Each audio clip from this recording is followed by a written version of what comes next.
modern organizations and sustainable development. එහෙම නැත්නම් අපි කතා කරොත් නූතන ව්‍යාපාර සංවිධාන සහ තිරසාර සංවර්ධනය තමයි අද දවසේ අපේ ලෙක්චර් එකේ මාතෘකාව. එතකොට අපි මේ යටතේ කතා කරන්න බලාපොරොත්තු වෙනවා නූතන ව්‍යාපාර සංවිධාන මේ අද වෙනකොට මේ සමාජය තුළ ක්‍රියාත්මක වෙනකොට මොන වගේ ගැටලුකාරී තත්ත්වයන්ද ඇති වෙමින් පවතින්නේ එහෙමත් නැත්නම් මේ වෙනකොටත් ඇති වෙලා තියෙන්නේ සහ ඒ සම්බන්ධයෙන් අපිට සමාජයක් විදියට අපි මොන වගේ දේවල් ගැනද දැනුවත් විය යුත්තේ කියන කාරණා කීපයක් මම කතා කරන්න බලාපොරොත්තු වෙනවා අද මේ මාතෘකාව යටතේ. එතකොට මම හිතනවා ඔයගලන්ට මේක හරිම හොඳ සෙෂන් එකක් වේවි. මොකද මේ හරහා මම ගොඩක් ඔයගලන්ට වැදගත් වෙන තොරතුරු ප්‍රායෝගික මම ඇත්තටම මේකෙදි ප්‍රායෝගික කරුණු ගොඩක් ඔයගලත් එක්ක කතා කරන්න බලාපොරොත්තු වෙනවා. අපි කියන ඔය මේ තියරි එකට අමතරව තියරීස් ගොඩක් මම මේ මාතෘකාවේදී කතා කරන්න බලාපොරොත්තු වෙන්නේ නැහැ. මම කතා කරන්න බලාපොරොත්තු වෙන්නේ නූතන ව්‍යාපාර සංවිධාන සහ තිරසාර සංවර්ධනය සම්බන්ධයෙන් තියෙන ප්‍රායෝගික කරුණු ටිකක් තමයි මේ මාතෘකාව යටතේ මම ඔයගොල්ලොත් එක්ක අද කතා කරන්න බලාපොරොත්තු වෙන්නේ. ඒ නිසා මම හිතනවා මේ ලෙසන් එක මේ සෙෂන් එක ඔයගලන්ට ගොඩක් වැදගත් වේවි. මේ ඔයගලන්ගේ අන්තිම විභාගය පැත්තෙනුත් ඒ වගේම ඔයගලන් සාමාන්‍ය පුරවැසියන් විදියට එදිනදා ජීවිතේදී මේ ව්‍යාපාර සංවිධාන එක්ක ගනුදෙනු කරද්දිත් ඔයගලන්ට මේ ටොපික් එක ඇත්තටම ගොඩක් වැදගත් වේවි කියලා මම විශ්වාස කරනවා. ඉතින් මුලින්ම අපි සෙෂන් එක පටන් ගන්න කලින් අපි දැනගෙන ඉන්න අවශ්‍යයි අපේ ටොපික් එකම නූතන ව්‍යාපාර සංවිධාන සහ තිරසාර සංවර්ධනය නිසා මොකක්ද මේ තිරසාර සංවර්ධනය කියලා කියන්නේ. එතකොට sustainable development. එතකොට මම මේක කතා කරන්න ඔයගලන්ට topics definitions දෙකක් අරගෙන තියෙනවා. පළවෙනි definition එක ගත්තොත් ඔයගලන් අහලා ඇති Brundtland Commission එක ගැන. එතකොට මේ ඉස්සර කාලේ ඉඳලම අතීතයේ ඉඳලම මේ තිරසාර සංවර්ධනය ගැන විවිධ මට්ටමින් කතා කරන්න පටන් ගත්තා. එතකොට විශේෂයෙන්ම අපි ගත්තොත් ලෝකයේ අපි කලින් ඔයාලත් එක්ක කතා කරපු ටොපික් එක ගත්තොත් globalization, internationalization අපි කතා කරන මේ ගෝලීයකරණය වගේ දේවල් ඇතිවීමත් සමගම මිනිස්සුන්ගේ වැඩි අවධානයක් යොමු වෙන්න පටන් ගත්තා. මේ ලෝකය දියුණු වෙනවා තමයි ඒ දියුණු වීමත් සමගම මේ ලෝකය තිරසාර සංවර්ධනයක් කරා නිකන් සංවර්ධනයක් නෙවෙයි තිරසාර සංවර්ධනයක් කරා ගෙන යන්නේ කොහොමද කියලා. එතකොට ඒ ගමන් මාර්ගයේ වැදගත් කාර්යභාරයක් ඉටු කරා මේ Brundtland Commission එක. ඒගොල්ලෝ තමයි මුල්ම වතාවට ලෝකයටම පිළිගත හැකි මට්ටමේ අපි කිව්වොත් නිර්වචනයක් හඳුන්වලා දුන්නේ තිරසාර සංවර්ධනය සම්බන්ධයෙන්. එතකොට තිරසාර සංවර්ධනය Brundtland Commission එක අර්ථ දක්වන හැටියට sustainable development is development that meets the needs of the present without compromising the ability of future generations to meet their own needs. එතකොට ඒගොල්ලෝ කියන විදිහට තිරසාර සංවර්ධනය යනු කුමක්ද කිව්වොත් ඒ සංවර්ධනයට හැකිවිය යුතුයි වර්තමාන පරම්පරාවේ අවශ්‍යතා හා උවමනා ඉටු කරගන්නවත් සමගම අනාගත පරම්පරාවේ අවශ්‍යතා හා උවමනා ඉටු කර ගැනීමට තියෙන මඟ අවුරන්නේ නැතිව ඒ අවශ්‍යතා හා උවමනා වර්තමාන පරම්පරාව සපුරා ගැනීම තමයි ඒ අය තිරසාර සංවර්ධනය කියලා දකින. කියන්නේ වර්තමාන පරම්පරාව දැන් අපි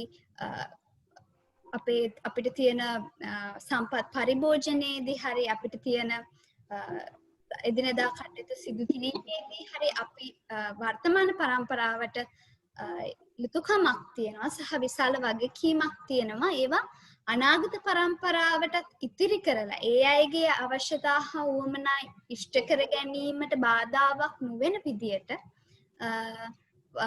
ඒ අවශ්‍යතා හා උවමනා සම්පූර්ණ කර ගැනීම. එතකොට ඒක තමයි මේ බ්‍රන්ට්ලන්ඩ් කමිෂන් එක සස්ටේනබල් ඩිවෙලොප්මන්ට් එහෙම නැත්නම් තිරසාර සංවර්ධනය කියලා අර්ථ දක්වන්නේ. ඉතින් පොඩ්ඩක් ඒ ගොඩක් 1987 වගේ අතීතයේ තියෙන තිබ්බ ඩෙෆිනිෂන් එකක් නේ. අපි ඉතින් පොඩ්ඩක් මෙහාට ආවොත් ඊට පස්සේ 2008 වසරේදී ඉදිරිපත් කරපු තවත් ඩෙෆිනිෂන් එකකට මම ගියොත් තවත් නිර්වචනයකට මම ගියොත් එතනදී කියනවා sustainable development provides a foundation for integration of environmental and other considerations within the process of decision making and a means whereby environmental impacts of our activities previously uncosted can be internalized. එතකොට මේ බ්‍රන්ට්ලන්ඩ් commission එකේ definition එකට වැඩිය ටිකක් පොඩ්ඩක් විතර දේවල් මේකේ වැඩිපුර කතා කරලා තියෙනවා. මොකද අතීතයේ ගත්තොත් තිරසාර සංවර්ධනය එක කතා කරද්දී හුඟක් අය කතා කරේ මේ බාහිර ස්වභාවික පරිසරය ගැන පමණයි ඉස්සරම ගත්තා. නමුත් පහුකාලීනව මේකට ඔයගොල්ලෝ සමහර විට දන්නවා ඇති අපි කතා කරන triple bottom line කිව්වොත් people planet profit කියන components තුන මිනිසුන් සමාජ සහ ස්වභාවික පරිසරය කියන මේ කොටස් තුනම ඇත්තටම තිරසාර සංවර්ධනය හරහා නැත්නම් අපි කියන මේ යහපත් සමාජයක් පරිසරයක් ඇති කිරීමේ ක්‍රියාවලියේදී මේ කොටස් තුනම මේකට දායක විය යුතුයි කියන ආගියුමන්ට් එක පස්සේදී ඇති වුණා. එතකොට දැන් මෙතනදී කතා කරන විදියටත් මේ තිරසාර සංවර්ධනය අපිට සපයනවා පදනම කුමක් සඳහාද මේ පාරිසරික වගේ ඊට අමතරව ගිය අනෙකුත් ප්‍රශ්න එහෙම නැත්නම් අනෙකුත් කරුණු කාරණා සලකා බලලා මේ ඒ මත පදනම් වෙලා තීරණ ගැනීමට සහ ඒ වාගේ ඇතිවන ඒ ක්‍රියාකාරකම් නිසා ඇතිවන පිරිවැය ඒවයින් සමාජයට සහ මිනිස්සුන්ට ඇතිවන පිරිවැය ව්‍යාපාර සංවිධාන තුල කොටසක් විදියට ඒක හඳුනාගත යුතුයි කියන එක තමයි මේ දෙවෙනි ඩෙෆිනිෂන් එකේදී අපි කතා කරන්නේ. හුඟක් වෙලාවට ව්‍යාපාර සංවිධාන ගන්නා යම් තීරණ නිසා බාහිර පරිසරයට වගේම සමාජයට හානිදායක තත්ත්වයන් නැති වෙනවා. නමුත් ඒවා බොහෝ විට ව්‍යාපාර සංවිධානවල බැලන්ස් ෂීට් එකේවත් එහෙම නැත්නම් ඒගොල්ලන් ඉදිරිපත් කරන මේ ෆයිනෑන්ෂල් ස්ටේට්මන්ට්ස් වලවත් ඒවා සඳහන් වෙන්නේ නැහැ. හුඟක් වෙලාවට ෆයිනෑන්ෂල් ස්ටේට්මන්ට් එකේ හරි බැලන්ස් ෂීට් එකේ හරි සඳහන් වෙන්නේ ඒගොල්ලන්ගේ මුදලින් කරන ලද පිරිවැය විතරයි. එහෙම නැතුව සමාජයට පරිසරයට ඇතිවෙච්ච හානිය ඒගොල්ලන් ඒ ඉන්ටර්නලයිස් කරන්නේ නැහැ. ඒගොල්ලෝ පිළිගන්නේ නැහැ. එතකොට මෙතනදි කියන්නේ ඒ දේවලුත් ව්‍යාපාර සංවිධාන තමන් තුළට තමන්ගේ ක්‍රියාවලිය තුලට ගත යුතුයි. ඒ ගැනීම තමයි මේ ස්ථිරසාර සංවර්ධනය සඳහා පදනම සපයන්නේ කියලා.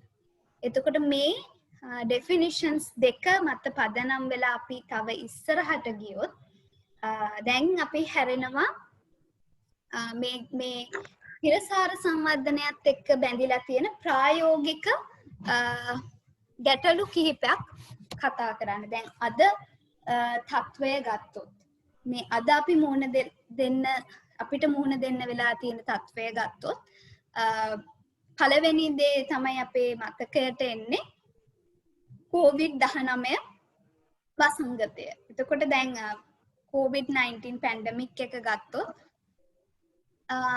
මේ පරිසරයේ ඇතිවෙච්ච මේ වෙනස්කම නිසා අපි කියමු සමාජයේ මිනිසුන් අතර පැතිරිච්ච මේ වසංගත තත්ත්වය නිසා බොහෝ ව්‍යාපාර සංවිධානවලට සිද්ධ වුණා ඇත්තටම තමන් කරගෙන ගිය පුරුදු පරිදි කරගෙන ගිය වැඩපිළිවෙල තරමක් වෙනස් කරන්න. අපි මේ උදාහරණයම ගත්තොත් වෙනදා ඔගොල්ලෝ මේ දේශනයට සහභාගී වෙන්නේ වෙනම පරිසරයක් තුල නේද? ඔගොල්ලන් පන්ති කාමරයකට ඇවිල්ලා ඒ පන්ති කාමරයේ ඉඳගෙන තමයි වෙනදා මේ දේශනයට ඔගොල්ලෝ සහභාගී වෙන්නේ. නමුත් අද වෙද්දී ඒ මාධ්‍යයෙන් අපිට මිදිලා මේ Zoom platform එක අපිට පාවිච්චි කරන්න සිද්ධ වෙලා තියෙනවා මේ දේශනය පවත්වන්න. මොකද අපි කතා කරන මේ social distancing අපිට මේ දුරස්ථභාවය පවත්වා ගැනීමට අවශ්‍ය වෙන නිසා.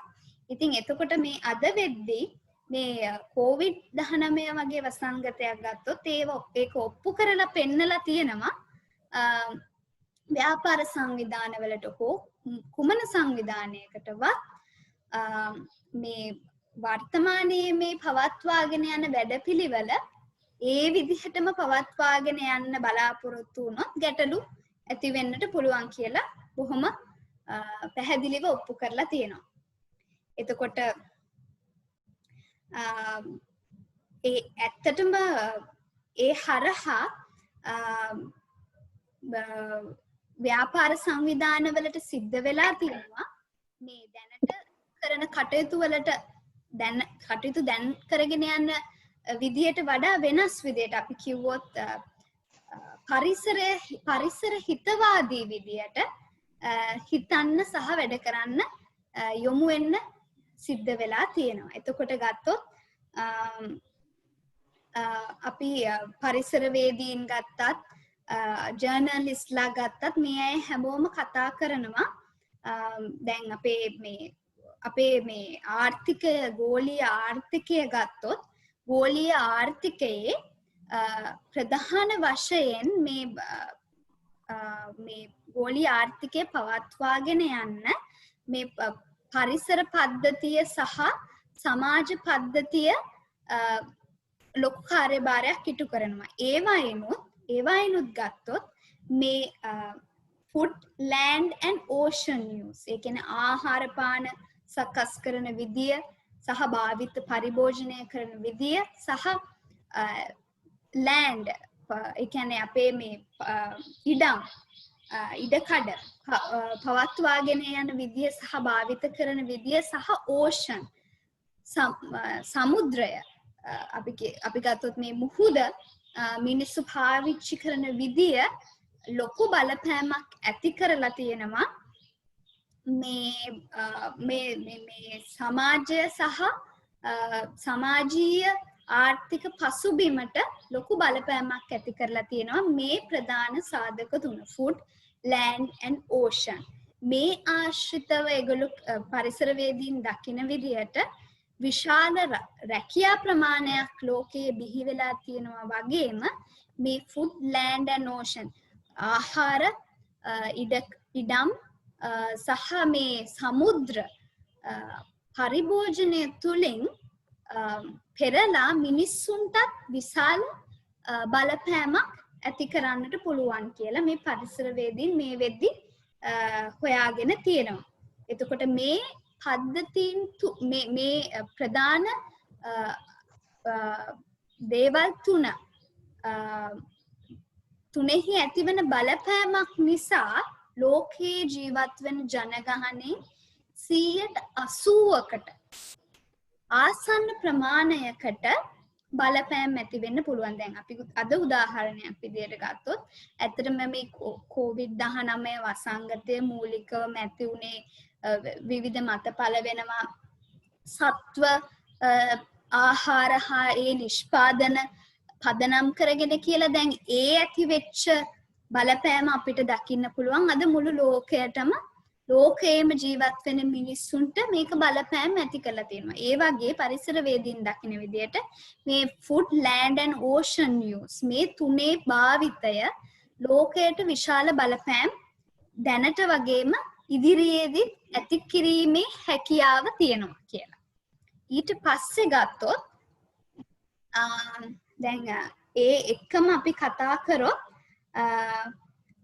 ඊට පස්සේ අපේ පොයින්ට් එක වෙන්නේ action for nature positive transactions. ඉතින් මේ වගේ පදනමක ඉඳගෙන තව දුරටත් ව්‍යාපාර සංවිධාන තේරුම් ගත යුතු දෙයක් තමයි මේ සාමාන්‍ය විදියට මේ දිනදා පැවැත්ම මේ විදියටම කරගෙන ගියොත් අපිට ඉස්සරහට අපේ පරිසරයට අපේ සමාජයට මොන වගේ බලපෑම් ඇති වේද කියලා අපිට හිතා ගන්නවත් බැහැ. ඒ නිසා මේ දැනට තියෙන තත්ත්වය තව දුරටත් විකල්පයක් නොවේ. Business as usual is no longer an option. එතකොට මේ තියෙන විදියට ව්‍යාපාර කරගෙන යන්න ඉස්සරහටත් පටන් ගත්තොත් බොහෝ පරිසරවේදීන් දකින විදියට අනාගතයේදී මීට වැඩිය විශාල අර්බුද ලෝකයේ ඇති වෙන්නට පුළුවන් කියලා ඒ අය අනුතුරු අඟවලා තියෙනවා. ඒත් එක්කම පරිසරවේදීන් කල්පනා කරන විදියට දැන් වර්තමානයේ වගේම අනාගතයේ ක්‍රියාත්මක වෙද්දී ව්‍යාපාර සංවිධාන නූතන ව්‍යාපාර සංවිධාන විශේෂයෙන් මේ පරිසර හිතකාමී ක්‍රියාවලීන් වලට යොමු වීම අත්‍යවශ්‍ය කරුණක් වෙලා තියෙනවා ඒ ව්‍යාපාර සංවිධාන පවත්වාගෙන යාමට සහ ඒ වගේ අනාගතයේ තියෙන සාර්ථකත්වය තහවුරු කිරීමට නම් මේ පරිසරයත් එක්ක වෙන් වෙලා ගමනක් ගිහිල්ලා මේ ව්‍යාපාර සංවිධාන වලට සාර්ථකත්වයක් කියන දෙයකට යන්න බැරි වෙයි කියලා ඒගොල්ලෝ පරිසරවේදීන් විශේෂයෙන්ම අනුතුරු අඟවනවා. එතකොට මම අද මේ අපේ කතා බහ ගත්තොත් මම මේකට පදනම් කරගත්තා එක් විශේෂිත රිපෝට් එකක්. ඩොකියුමන්ට් එකක් කියලා කිව්වොත් නිවැරදි. මේ සස්ටේනබල් ඩිවෙලොප්මන්ට් ගැන බලද්දී මට හම්බුණා විශේෂ රිපෝට් එකක්. The Global Risk Report 2020. මේ COVID වසංගතයත් සමගම World Economic Forum එකෙන් ඒගොල්ලන් රිලීස් කරලා තියෙනවා Global Risk Report එකක්. එතකොට මේකෙදි මේ World Economic Forum එක හඳුනා ගන්නවා ලෝකය ගත්තොත් ලෝකයම දැන් මේ වෙද්දි මුහුණ දීලා තිබෙන සහ අනාගතයේදී මුහුණ දීමට නියමිත අනතුරුදායක තත්ත්වයන් ගැන.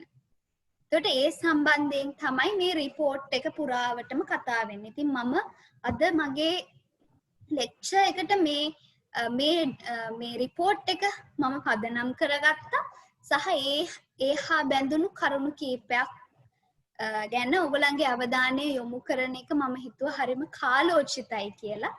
මොකද අපි මේ ලෙක්චර් එකක් කරලා බලාපොරොත්තු වෙන්නේ ඔයගොල්ලන්ට අන්තිමට තියෙන එක්සෑම් එකට ලියන එක විතරක්ම නෙවෙයිනේ. ඊට වඩා කරුණු කිහිපයක් ඔයගොල්ලොත් එක්ක ගන්න මම මේ ග්ලෝබල් රිස්ක් රිපෝට් එක පාවිච්චි කරා මේ කතා බහට කරුණු එකතු කරගන්න. එතකොට World Economic Forum එකේ හැටියට ඒගොල්ලන් ග්ලෝබල් රිස්ක් එකක් අපි කියන්නේ අපි කියමු මේ අනතුරුදායක තත්ත්වයක් කියලා. ඒගොල්ලොන් එහෙම අර්ථ දක්වන්නේ a global risk is defined as an uncertain event or condition that if it occurs can cause significant negative impact for several countries or industries within the next 10 years. එතකොට මේ World Economic Forum එක අර්ථ දක්වන විදියට නැත්නම් නිර්වචනය කරන විදියට ඒගොල්ලෝ මේ අනතුරුදායක තත්ත්වයක් කියලා හඳුනගන්නේ මොකක් හරි සිදුවීමක් නැත්නම් තත්ත්වයක් මේක සිදුවීම නිසා ඒක ඒ සිදුවීම ඉදිරි ගත වෙන අවුරුදු 10 තුල විවිධ රටවලට සහ විවිධ ඉන්ඩස්ට්‍රීස් වලට නරක නැත්නම් ඍණාත්මක ප්‍රතිඵල ඇති කරන තත්ත්වයක්. ඒ වගේ තත්ත්වයක් තමයි ඒගොල්ලෝ මේ අනතුරුදායක තත්ත්වයක් කියලා හඳුනගෙන තියෙන්නේ. ඒගොල්ලෝ ඇත්තටම මේ global risk එක ගත්තොත් ඒගොල්ලෝ පසුගිය අවුරුදු ගණනාවක ඉඳලා මේ දක්වා මේ ඇතිවී හැකි අනතුරුදායක තත්ත්වයන් ගැන දිගින් දිගටම මේ report එක පුරාවටම ඒගොල්ලෝ කතා කරලා තියෙනවා. එතකොට මම මෙතන ඔයගලන්ට පේනවා ඇති මේ ස්ලයිඩ් එකේ මම අරගෙන තියෙනවා top 5 global risk in terms of likelihood and impact over the next 10 years. එතකොට මේකේ මම අරගෙන තියෙන්නේ මුල්ම මේ අනතුරුදායක තත්ත්වයන් පහ ඉදිරි අවුරුදු 10 තුල බලපෑම් ඇති කිරීමට වැඩි සම්භාවිතාවයක් තියෙන. එතකොට මේ දෙකක් අරගෙන තියෙනවා ඇතිවීමේ සම්භාවිතාවය සහ ඒකෙන් ඇතිවෙන බලපෑම කියලා likelihood impact කියලා. දෙපැත්තක් ඕගලන්ට පේනවා ඇති. එතකොට දැන් මේක ගත්තොත් ප්‍රධාන වශයෙන්ම මේ ඕගලන්ට මේ chart මේ slide එකේ තියෙන මේ කොටු වර්ණ කීපයකින් දකින්න පුළුවන්. දැන් මම පල්ලෙහා දීලා තියෙනවා ඒක ඒ වර්ණ වලින් මොකද්ද අදහස් කරන්නේ කියලා නිල් පාටින් තියෙනවා නම් ඒක ඉකොනොමික් රිස්ක් එකක්. කොළ පාටින් තියෙනවා නම් එන්වයරන්මන්ටල් නැත්නම් පාරිසරික තත්ත්වයක්. නැත්නම් තැඹිලි පාටින් තියෙන ඒවා ජියෝපොලිටිකල් ඒ කියන්නේ භූදේශපාලනික අවදානම් තත්ත්වයක් තමයි මේ තැඹිලි පාටින් කියන්නේ. එහෙමත් නැත්නම් රතු පාටින් කියනවා නම් සොසයිටල් එහෙම නැත්නම් සමාජීය අර්බුදයක්. ඒ එක්කම ගත්තොත් අපි ගත්තොත් දම් පාටින් පෙන්눔 කරන්නේ ටෙක්නොලොජිකල් එහෙම නැත්නම් තාක්ෂණික රිස්ක් එකක්. දැන් ඕගලන්ට උනත් පේනවා ඇති මේ ස්ලයිඩ් එක දිහා බැලුවාම වැඩි වශයෙන්ම දකින්න පුළුවන් මොන පාට කොටුද. මම ප්‍රශ්නයක් විදියට ඕගලන්ගෙන් ඇහුවා. මම කැමතියි මේක ඉන්ටරැක්ටිව් සෙෂන් එකක් විදියට යනවා නම් ඕගොල්ලෝ දැන් මේක දිහා බැලුවාම වැඩිපුරම ඕගලන්ට දකින්න ලැබෙන්නේ මොන පාට කොටුද? කොළ පාට. ඔව්. පැහැදිලිවම මේක හරියම පැහැදිලි කොළ පාට කොටු තමයි දකින්න ලැබෙන්නේ. කොළ පාට කොටුවකින් ඇත්තටම අදහස් කරන්නේ එන්වයරන්මන්ටල් රිස්ක් එකක්. දැන් මේ World Economic Forum එක මේ දිගින් දිගටම පෙන්නලා තියෙනවා likelihood එක ගත්තත් impact එක ගත්තත් ලෝකයේ ප්‍රධානම රිස්ක් අනතුරුදායක තත්ත්වයන් පහ ඇතුලේ වැඩිපුරම තියෙන්නේ පාරිසරික තත්ත්වයන්. දැන් අපි likelihood එක පැත්තට ගියොත් 2020 දී ඇතිවීමට වඩාත්ම වැඩිම සම්භාවිතාවයක් සහිත පාරිසරික ගැටලු මොනවද කියලා ගත්තොත් 2020 මේ අපි ඉන්න අවුරුද්දේ ගත්තොත් ඒ කතා කරන විදිහට extreme weather ඒ කියන්නේ extreme weather condition එකක් extreme weather condition climate action failure natural disasters biodiversity loss human made environmental disasters. මේ පහ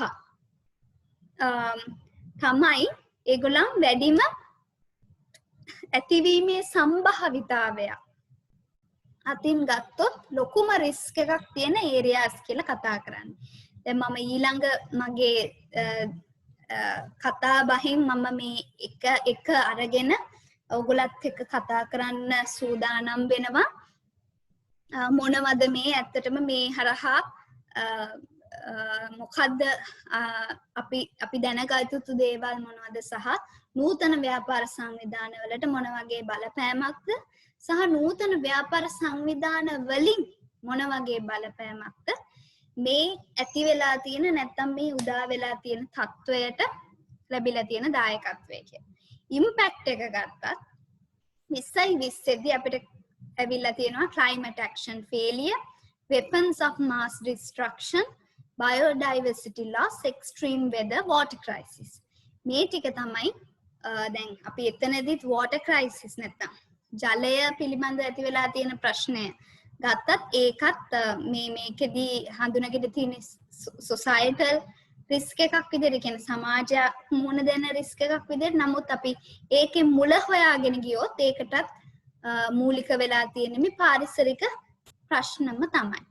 ඉතින් අපි දැන් මේ මත පදනම් වෙලා අපේ කතා බහ ඉස්සරහට අරගෙන ගියොත් නූතන අපි ලෝකයේ ඇති වෙලා දැන් ඕගලන්ට මේක බලලා පැහැදිලි හරිම පැහැදිලි වර්තමානයේ අපි ඉන්නේ කොතනද අපි ලෝකයක් විදියට ගත්තත් අපි සමාජයක් විදියට ගත්තත් අපි ලංකාව රටක් විදියට ගත්තත් ඕගලන්ට දැන් මේ හරහා දැක ගන්න පුළුවන් අපි දැනට ඉන්නේ මොන වගේ අවදානම් සහගත තත්වයකද එක අතකින් extreme weather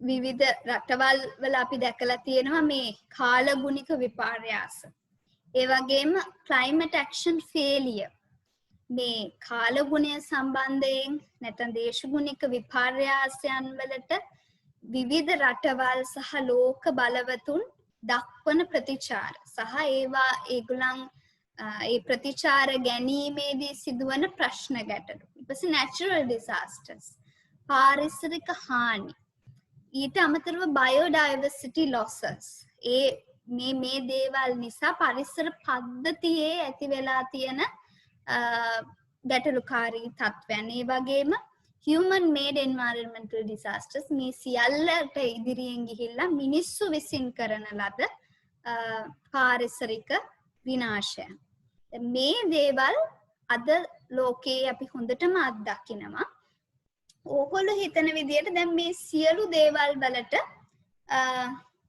අපි කාලයක් තිස්සේ මුහුණ දෙනවා කවුද වගේ කියන්න ඕනේ මේ සියලු දේවල් පරිසරය දැන් අද ඊයේ හැදුණු දෙයක් නෙවෙයිනේ පරිසරය බිහි වුණේ මේ එක රැයකින් නෙවෙයි ගස් කොළන් හැදුනේ එක රැයකින් නෙවෙයි නමුත් අපිට හරිම පැහැදිලි මේ ගත වෙච්ච දශකය සහ මේ අපි මේ ගත වෙච්ච සියවස තුළ ලෝකය හරිම පුදුමාකාර වෙනස්කම් වලට මුහුණ දීලා තියෙනවා.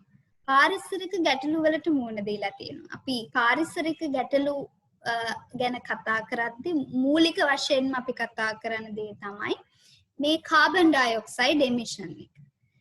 මේ විමෝචනය මේ ඇත්තටම අපි කියනවා ග්‍රීන් හවුස් ගෑස් එමිෂන් කියලා ගත්තත් මේ හරිත වායු මේ නිසා ඇති වෙලා තියෙන බලපෑම ගැන අපි මේ ලෝකය ගැන කතා කරද්දී හරිම ලොකු වැදගත්කමක් දීලා කතා කරනවා. එතකොට ඕගොල්ලන්ට දකින්න පුළුවන් මේ රූපයෙන් මේ ලෝකයේ විවිධ රටවල් වලින් කාබන් ඩයොක්සයිඩ් මුදා හරින ප්‍රමාණය ගත්තා. මේ මෙතන කතා කරන්නේ මේ කාබන් ඩයොක්සයිඩ් ගිගා ටොන්ස් වලින්. සුළු ප්‍රමාණයකින් නෙවෙයි ගිගා ටොන්ස් වලින් තමයි මේ කතා කරන්නේ. එතකොට මෙතනදී ඔයගලන්ට පේනවා අපි ගත්තොත් කවුද මේකට වැඩි වශයෙන්ම වගකීම යුතු රටවල් කියලා. දැන් මේ sorry billion tons sorry මෙතනදී කතා කරන්නේ billion and million tons වලින් අපිට දැක ගන්න පුළුවන් මේ රතු පාට නැත්නම් තදම රතු පාටට පේන රටවල් සහ ටිකක් වර්ණයෙන් අඩු රටවල් මේ සඳහා දායකත්වය දීලා තියෙන ප්‍රමාණයන් ගත්තොත් දැන් එතකොට කවුද මේකේ වගකීම ගන්නෙ? දැන් මේ රටවල් ගත්තොත් අපිට පැහැදිලිවම දකින්න පුළුවන් පළවෙනි පන්තියේ රටවල් අපි කියන්නේ ධනවත් ලෝක බලවතුන් කියලා හඳුන්වන රටවල් මේකට වැඩිම දායකත්වයක් දීලා තියෙන බව අපිට පේනවා. දැන් ඒවයි ගත්තත් ඒ රටවල් වල ඇත්තටම ක්‍රියාත්මක වන ව්‍යාපාර සංවිධාන නූතන ව්‍යාපාර සංවිධාන මට හැඟෙන විදියට මේ සඳහා විශාල වගකීමක් ගත යුතුයි. අපි ඉස්සරහට ගැන කතා කරමු. අපි ප්‍රධාන වශයෙන්ම අපි කතා කරන ලොකු ධනවත් සහ ව්‍යාපාරික අතින් සාර්ථකත්වයට පත් වෙලා තියෙන රටවල් ව්‍යාපාර ගත්තොත් ඒ අය ලෝකයට පෙන්වන මූණ වගේ නෙවෙයි ඒ අයගේ ක්‍රියාකාරීත්වය නිසා පරිසරයට ඇති වෙලා තියෙන හානිය. ප්‍රධාන වශයෙන් අපි කතා කරනවා විශේෂයෙන්ම සස්ටේනබිලිටි ඉරසාර සංවර්ධනය ගැන කතා කරද්දී අපිට දකින්න පුළුවන් කොකාකෝලා ගත්තොත් ඒගොල්ලන් ලොකු CSR ප්‍රොජෙක්ට්ස් ඒගොල්ලෝ කරනවා. නැති පළාත් වලට නළලින් හදලා දෙනවා මේ වගේ ලොකු වැඩසටහන් ඒයගේ තියෙනවා. නමුත් ඒ වගේම ප්ලාස්ටික් පොලියුෂන් වගේ දෙයක් ගත්තොත් ඒ සිද්ධ වෙන හානියේදී ප්‍රමුඛ තැනක මේ කොකාකෝලා වගේ සංවිධාන තියෙනවා. ඊට අමතරව ලොකුවට කතා කරන්න පුළුවන් ව්‍යාපාර සංවිධාන තියෙනවා. මේ අය ලෝකයට පේන්න ගොඩක් ඒගොල්ලන් ලෝකයට පේන්න ගොඩක් CSR ප්‍රොජෙක්ට්ස් ක්‍රියාත්මක කරාට ඒගොල්ලන්ගේ ඇත්තට නිෂ්පාදන කටයුතු වලදී පරිසරයට සිද්ධ වෙන හානි සම්බන්ධයෙන් ගොඩක් විවේචන තියෙනවා. ඊට අමතරව මේ කාබන් ඩයොක්සයිඩ් එමිෂන් එක අවුරුදු ගණනාවක් තුළ මේ ග්‍රාෆ් එකෙන් ඇනලයිස් කරලා තියෙනවා. ඕගොල්ලන්ට බලා ගන්න පුළුවන්. මෙතනදී ඇත්තටම මේ පෙන්වන්නේ ගිගා ටොන්ස් වලින් කොච්චර ප්‍රමාණයක් අපේ ලෝකයට මේ මුදා හැරීම කාලයක් තිස්සේ වැඩි වෙමින් පවතිනවද කියලා. එතකොට කාලානුරූපීව මේක චුට්ට අඩු වෙමින් පවතිනවා. දැන් ඔයගොල්ලන්ට 2020 ගත්තොත් මේ ග්‍රාෆ් එකේ ලොකු පහත වැටීමක් සාමාන්‍ය වශයෙන් වැඩි පහත වැටීමක් දකින්න පුළුවන්. මොකද පහුගිය කාලය තුල හුඟක් කර්මාන්ත ශාලා වහලා තිබ්බේ. ඒවට ක්‍රියාත්මක වෙන්න බැරි වීම නිසා මේ කාබන් ඩයොක්සයිඩ් එමිෂන් එක ගොඩක් අඩු වෙලා තියෙනවා ලෝකේම ගත්තොත්. ඒ වගේ ලෝකයේ පහු කරපු විවිධ විශේෂිත අවස්ථා තියෙනවා. දැන් මේ ග්‍රේට් ડિප්‍රෙෂන් එකේදී ටිකක් අඩු වෙලා තියෙනවා. එතකොට World War 2 එක දෙවෙනි ලෝක යුද්ධ කාලයේදී තව අඩු වෙලා තියෙනවා. Second oil shock මේ oil crisis එක කාලෙදී තරමක් අඩු වෙලා තියෙනවා. Financial crisis 2008 වල 2008 දී ඇති වෙච්ච තත්ත්වයේදී ටිකක් අඩු වෙලා තියෙනවා. 2020 ගත්තොත් මේ COVID-19 වසංගත තත්ත්වයත් එක්ක කාබන් ඩයොක්සයිඩ් එමිෂන් එක අඩු වෙලා තියෙනවා. එතකොට අපිට බොහොම පැහැදිලිව දකින්න පුළුවන් මේ ව්‍යාපාර සංවිධාන වල ක්‍රියාත්මක වීම ඇත්තටම මේ කාබන් ඩයොක්සයිඩ් එමිෂන් එකට ලොකු දායකත්වයක් සපයනවා කියලා. එතකොට මේ තව එක උදාහරණයක් ගත්තොත් මේ කාබන් ඩයොක්සයිඩ් එමිෂන් එක කරන විවිධ ක්‍රම මේකට දායකත්වය දක්වලා තියෙන විවිධ ක්‍රම ලෝකේම ගත්තොත් ඔයගොල්ලෝ කියවලා බැලුවොත් මේ එනර්ජි ප්‍රොඩක්ෂන් අපි ගත්තොත් විදුලිය නිෂ්පාදනයේ ඉඳලා මේ උණුසුම ශක්ති ජනනය සඳහා මේ සම්පත් යොදා ගැනීමේදී වන කාබන් ඩයොක්සයිඩ් විමෝචනය කාබන් ඩයොක්සයිඩ් පරිසරයට මුදා හැරීම මේ සම්පූර්ණ මුදා හැරීමෙන් විශාල ප්‍රතිශතයක් ගන්නවා. ඒ කියන්නේ අපි ලංකාව වගේ රටක් ගත්තත් අපේ විදුලිය නිෂ්පාදනය සඳහා අද වෙද්දී අපි නොරොච්චෝලේ වගේ අපේ ශක්ති ජනන මේ මධ්‍යස්ථානවල බොහොම වැඩි විදියට මේ සම්පත් දහනය කරනවා. අපිට අමතරව විවිධ රටවල් වල මේ කාබන් මේවා දහනය කිරීම නිසා පරිසරයට වැඩි වශයෙන් කාබන් ඩයොක්සයිඩ් මුදා හරිනවා. ඊට අමතරව ඔගොල්ලෝ ගත්තොත් අපි කතා කරනවා ඉන්ටර්නැෂනල් ට්‍රාන්ස්පෝර්ට් එතකොට මේ ගුවන් ගමන් නිසා පරිසරයට මුදා හරින කාබන් ඩයොක්සයිඩ් ප්‍රමාණය සහ ඇග්‍රිකල්චර් මේ කෘෂිකාර්මික කටයුතු හේතුවෙන් මුදා හරින කාබන් ඩයොක්සයිඩ් ප්‍රමාණය ඉන්ඩස්ට්‍රියල් ප්‍රොසෙසර්ස් නැත්නම් මේ අපි කතා කරන නිෂ්පාදන සහ වෙනත් කර්මාන්ත සඳහා කර්මාන්ත වලින් පරිසරයට මුදා හරින කාබන් ඩයොක්සයිඩ් ප්‍රමාණය ගත්තොත් මේ හැම ක්ෂේත්‍රයක්ම වඩා වැඩි දායකත්වයක් සපයලා තියෙනවා මේ පරිසර හානිය සිද්ධ කිරීම සඳහා. එතකොට ඊට පස්සේ මම දැන් යමු වෙනවා අපි අර කතා කරන්නේ මුලින්ම මොනවද මේ ලෝකයේ World Economic Forum එකේ අදහසට අනුව ලෝකයේ ඇතිවීමට ඇති සම්භාවිතාවය අතින් ගත්තොත් වැඩිම අවදානම් තත්ත්ව මොනවද කියලා. ඒකේ අංක 1 තියෙන්නේ extreme weather events. අපි ගත්තොත් මේ කාලගුණික විපර්යාස ඒවා මේ එක්ස්ට්‍රීම් කියලා කියන්නේ ඒවා ඒ කියන්නේ එක අතකට වඩා අන්තවලට ගිහින් තියෙනවා වැඩි වශයෙන්. දැන් එක්ස්ට්‍රීම් වෙදර් ඉවෙන්ට්ස් වලට උදාහරණයක් ගත්තොත් ලෝකයේ පුරාම ගත්තොත් පහුගිය අපි ගත්තොත් අවුරුදු 5ක කාලය තුල ලෝකයේ සිද්ධ වෙච්ච මේ එක්ස්ට්‍රීම් වෙදර් ඉවෙන්ට්ස් ගැන ඔයගොල්ලෝ විශ්ලේෂණයක් කරොත් පහුගිය අවුරුදු 5ක කාලය තමයි මේ ලෝක ඉතිහාසයේ වැඩිම උෂ්ණත්වය පැවතිලා තියෙන අවුරුදු 5.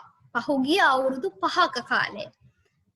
අවුරුදු 5ක කාලය තමයි වැඩිම උෂ්ණත්වය පැවතිලා තියෙන කාලය. එතකොට මේ ඒකෙන් ඕගලන්ට දැනගන්න පුළුවන් මේ අපි ග්ලෝබල් වෝර්මින් ගැන කතා කරනවා, පාරිසරික උෂ්ණත්වය ඉහළ යාම ගැන කතා කරනවා. මේක මොන තරම් ලොකු අනතුරක්ද ඉදිරියට බැලුවොත්. එතකොට ඊට අමතරව අපි ගත්තොත් සුලිකුණාටු ඒ වගේම සුලිකුණාටු ලෝකයේ එක රටක සුලිකුණාටු ඇති වෙනවා. ඊට අමතරව තව රටක වයිල්ඩ් ෆයර්ස් අපි කතා කරනවා. අපි පහුගිය කාලෙදී අපි දැක්කා ඔස්ට්‍රේලියාවල ඒ වගේම ඇමේසන් වනාන්තරවල ඇතිවෙච්ච ගිනි ගැනීම. එතකොට මේවා ඒකම ජල ගැලීම් මේවා මේ වෙදර් ඉවෙන්ට්ස් නිසා මිනිස්සු පමණක් නෙවෙයි ව්‍යාපාර සංවිධාන අනතුරට ලක් වුණා. මම ඒ ගැන කතා කරන්නම් අපේ කතා බහ දිගටම යද්දී. දැන් මම මේ උදාහරණ කීපයක් මුලින්ම ඔයගලන්ට කතා කරන්නම්. මේකෙන් ඇත්තටම මේ එක්ස්ට්‍රීම් වෙදර් ඉවෙන්ට්ස් ගත්තොත් අපි ගත්තොත් මේ ගෝලීය උණුසුම ඕගොල්ලෝ හිතන විදියට මොන වගේ බලපෑමක් ඇති කරන්න පුළුවන්ද අපිට සහ ව්‍යාපාර සංවිධානවලට.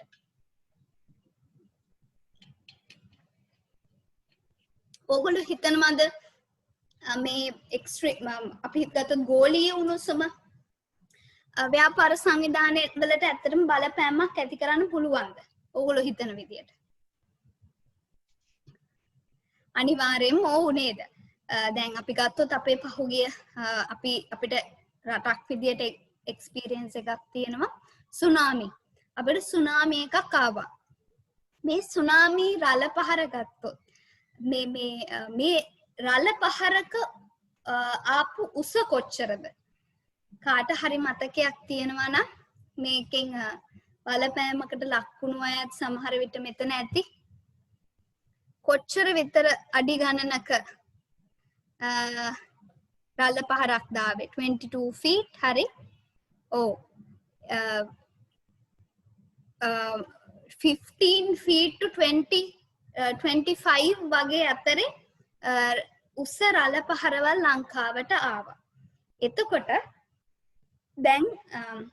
එතකොට ඕගොල්ලන්ට බලා ගන්න පුළුවන් ඒ දර්ශනවලත් එච්චර උස රළ පහරක් ආවහම ලංකාවේ කොයිතරම් නගර ප්‍රමාණයක් යට වුණාද කියලා. මේ රළ පහරින් මිනිස්සුන් කොච්චර ප්‍රමාණයක් බලපෑමට ලක් වුණාද මේ රළ පහරින් කියලා.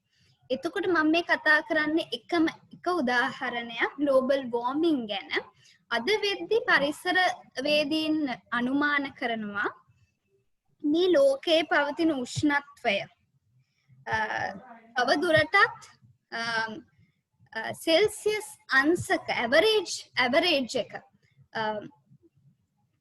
මේ වැඩිවීම මේ ගෝලීය උෂ්ණත්වය වැඩිවීම සෙල්සියස් අංශක 2 සීමාව ඉක්මවා ගියොත් යම් දවසක මේ මුහුදු මට්ටම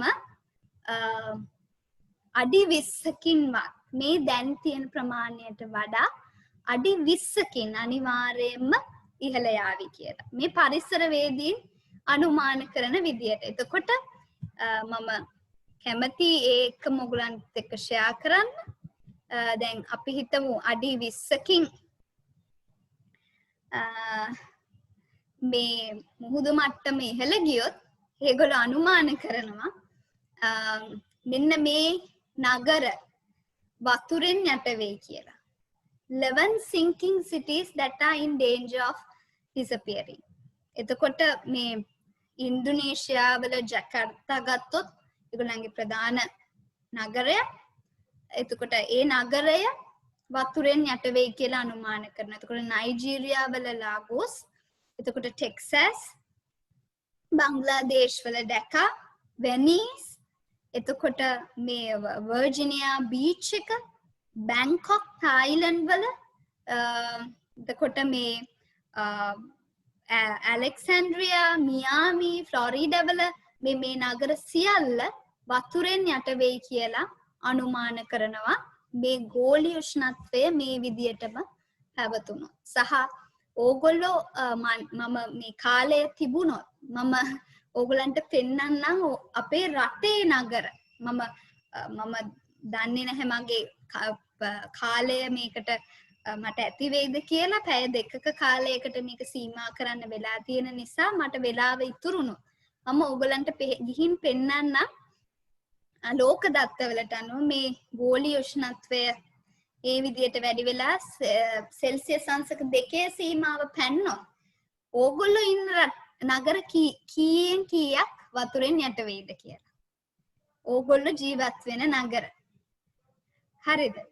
එතකොට මේ කොළඹ ඇතුළුව අපි ගත්තොත් බොහොම නගර ලංකාවේ වුණත් නගර බොහෝමයක් වතුරෙන් යටවීමේ අවදානමක් පවතිනවා කියලා ඒ වර්ල්ඩ් ස්ටැටිස්ටික්ස් වල පෙන්නනවා. එතකොට මේකෙන් මිනිස්සුන්ට වෙන හානිය විතරක් නෙවෙයි. එතනින් එහාට ගියාම ඊට වඩා ලොකු හානි ව්‍යාපාර සංවිධානයන් වලට ඇති වෙයි කියලා අනුමාන කරනවා. මොකද ලංකාව ඇතුළුව බොහෝ රටවල් වල මේ වාණිජ කටයුතු සිද්ධ කිරීමේදී මේ පෝර්ට් සිටිස් ඇත්තටම ලොකු කාර්යභාරයක් කරනවා. එතකොට මේ ග්ලෝබල් වෝර්මින් නිසා මේ මුහුදු මට්ටම ඉහළ ගියොත් ලෝකේ අනුමාන කරන විදිහට දැන් ඕගොල්ලෝ දැක්කා මේ මියාමි වගේ ගත්තා මේ ප්‍රධාන නගර තමයි මේ යට වෙන්නේ. මේ ප්‍රධාන නගර යට වුණොත් මේ ප්‍රධාන නගරවල ක්‍රියාත්මක වෙන ව්‍යාපාර ආයතන වලට කටයුතු කරන්න පුළුවන් කමක් ලැබෙන්නේ නැහැ තවදුරටත්. ඉතින් ඒ වගේ ලොකු බලපෑම් ලෝකයට මේ නිසා ඇති වෙන්නට පුළුවන්. ඒ වගේම අපි මම තවත් කතා කරොත් මේ එක්ස්ට්‍රීම් weather events එහෙම නැත්නම් global warming කියන උදාහරණය පමණක් ගත්තොත් අපි දකිනවා දැන් විවිධ මේ ඩොකියුමෙන්ටරිස් එහෙමත් ඕගලන්ට බලන්න පුළුවන් වෙයි ලෝකයේ මේ අයිස් අපි කියන්නේ ග්ලැසියර්ස් කියලා මේ අයිස් සංචිත ලෝකයේ පුරාම දැනට හැදිලා තියෙනවා. ඒවයින් තමයි මේ උණුසුම මේවා පාලනය වෙන්නේ. නමුත් මේ තියෙන ග්ලෝබල් වෝර්මින් උණුසුම් වැඩිවීම නිසා ලෝකයේ ග්ලැසියර්ස් මේ වෙනකොට දිය වෙන්න පටන් අරන් තියෙනවා. දැන් ඕගොල්ලෝ ගත්තොත් හිමාලය ගත්තොත් හිමාලය කඳු වැටියේ තියෙන අයිස් මේ වෙනකොට විශාල වශයෙන් දියවීමේ තර්ජනයට ලක් වෙලා තියෙනවා. ඊට අමතරව තවදුරටත් මේ අයිස් මෙල්ටිං සිද්ධ වුණොත් මේ ග්ලැසියර්ස් දිගින් දිගටම දිය වෙන්න පටන් ගත්තොත් අර කියන විදියට බංග්ලාදේශ් වගේ රටවල් සමහර විට අනාගතයේදී අපේ මේ සිතියම් වලින් මැකිලා යන්නට පවා ඉඩ තියෙනවා කියලා පරිසරවේදී අනුමාන කරනවා. එතකොට ගත්තොත් අපේ මේ මම මේ කතා කරන්නේ තවම මේ ගෝලීය උණුසුම කියන කොටස පමණයි. එතකොට මේ ගෝලීය උණුසුම ගත්තොත් අපේ ප්‍රී ඉන්ඩස්ට්‍රියල් ලෙවල් එකක් තිබුණානේ අපිට උණුසුම. එතකොට මේ අපේ කියන්නේ මේ ඉන්ඩස්ට්‍රීස් ඇත්තටම ඇති වෙන්න පටන් ගත්තේ 18 වෙනි සියවසේ පමණ ඉඳලානේ. ඊට පෙර තිබ්බ තත්වයට වඩා සෙල්සියස් අංශක 1කින් වැඩි වෙලා තියෙනවා මේ වෙද්දි අපේ ගෝලීය උණුසුම. එතකොට අපේ දැන් ටාගට් එක මොකක්ද? මම කලින් කතා කර සෙල්සියස් අංශක 2 ඉක්මවා යන්නට මට හිතෙන විදිහට තව ලොකු කාලයක් ගත වෙන එකක් නැහැ. අපි මේ විදිහටම ව්‍යාපාර සංවිධාන අපේ ලෝකේ මිනිස්සු ක්‍රියාත්මක වෙමින් ගියොත්. ඒ වගේම ඊට අමතරව පරිසරවේදීන් අනතුරු අඟවනවා. දැන් මේ 100ට මේ සෙල්සියස් අංශක 2නේ මම කතා කරපු අවදානම් මට්ටම මේ සෙන්චරි එක මේ සියවස අවසාන වෙදී පරිසරවේදීන් අනතුරු අඟවනවා. මේ ග්ලෝබල් වෝර්මින් මේ ගෝලීය උණුසුම 103 සෙල්සියස් අංශක 3 සීමාව ඉක්මවලා යයි මේ ව්‍යාපාර සංවිධාන සහ මිනිස්සු මේ ක්‍රියාත්මක වෙන විදියටම තව දුරටත් ක්‍රියාත්මක වුණොත් කියලා. ඒ වගේම ඊට පස්සේ දැන් මේ ග්ලැසියර්ස් දියවීම ගැන ඔයගලන්ට ඇත්තටම මේක හරිම ඉන්ටරෙස්ටිං ටොපික් එකක්. ඔයගොල්ලෝ කැමති නම් තවදුරටත් සර්ච් කරලා බලන්න. ඒ කියන්නේ මේ ග්ලැසියර්ස් වලට යටින් තව විශාල ලොකු කාබන් ලේයර් එකක් තියෙනවලු පොළව යට. එතකොට දැන් පරිසරවේදීන් අනතුරු අඟවනවා මේ ගෝලීය උණුසුම වැඩිවීමේදී යම් විදියකින් මේ ග්ලැසියර්ස් ටික ඔක්කොම දිය වෙලා ගියොත් ඊට යටින් තියෙන කාබන් තට්ටුව මතුවෙලා ඒක පරිසරයට නිකුත් වේවි. ඒ නිකුත් වීම තුලින් මීටත් වැඩිය මහා විශාල ලොකු ප්‍රශ්නයක් ඇති වෙයි කියලා. දැන් මේ මම මේ තාම කතා කරන්නේ ග්ලෝබල් වෝර්මින් ගැන පමණයි.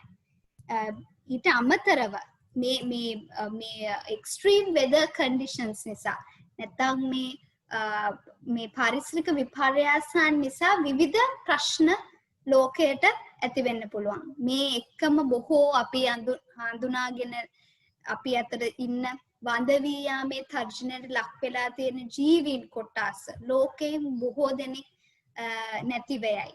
මිනිසුන්ද ඇතුළුව.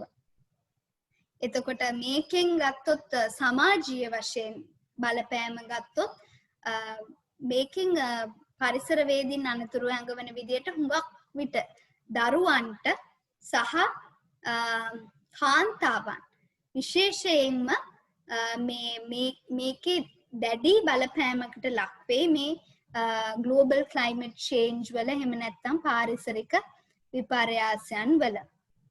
එතකොට මේ මම පෙන්නලා තියෙන ස්ලයිඩ් එකේ මුල්ම කරුණ ගත්තොත් impact on ecosystems. ඒ කියන්නේ මේ පරිසර පද්ධතියට ඇතිවන බලපෑම මොකද්ද මේ extreme weather events වලින් අපි ගත්තොත් මුහුදු අර කතා කර විදියට මුහුද අපේ මුහුදු සාගර පද්ධතිය දැන් ක්‍රමක්‍රමයෙන් ඉහළ යමින් පවතිනවා. එතකොට ඊට අමතරව සාගරයේ තියෙන සම්පත් බොහෝම දේවල් ඛාදනයට ලක් වෙමින් තියෙනවා. අපි ගත්තොත් කොරල් පර තමයි සාගර පද්ධතියේ තියෙන වටිනම සම්පතක් කොරල් පර කියන්නේ. දැන් අපි කොරල් පර ගත්තොත් ඒ වගේන් අපිට සිද්ධ කරන බලපෑම අපේ පරිසරයට ඇති කරන බලපෑම කියා ගන්න බැරි තරම්. එතකොට මේ කොරල් පර මේ වෙද්දි විනාශ වෙමින් යනවා මේ සාගරයේ තියෙන උණුසුම වැඩි වීමත් සමගම. අපි ඒක තව ඉදිරියට කතා කරමු. අපි ඒක හඳුන්වන්නේ කොරල් බ්ලීචින් කියලා.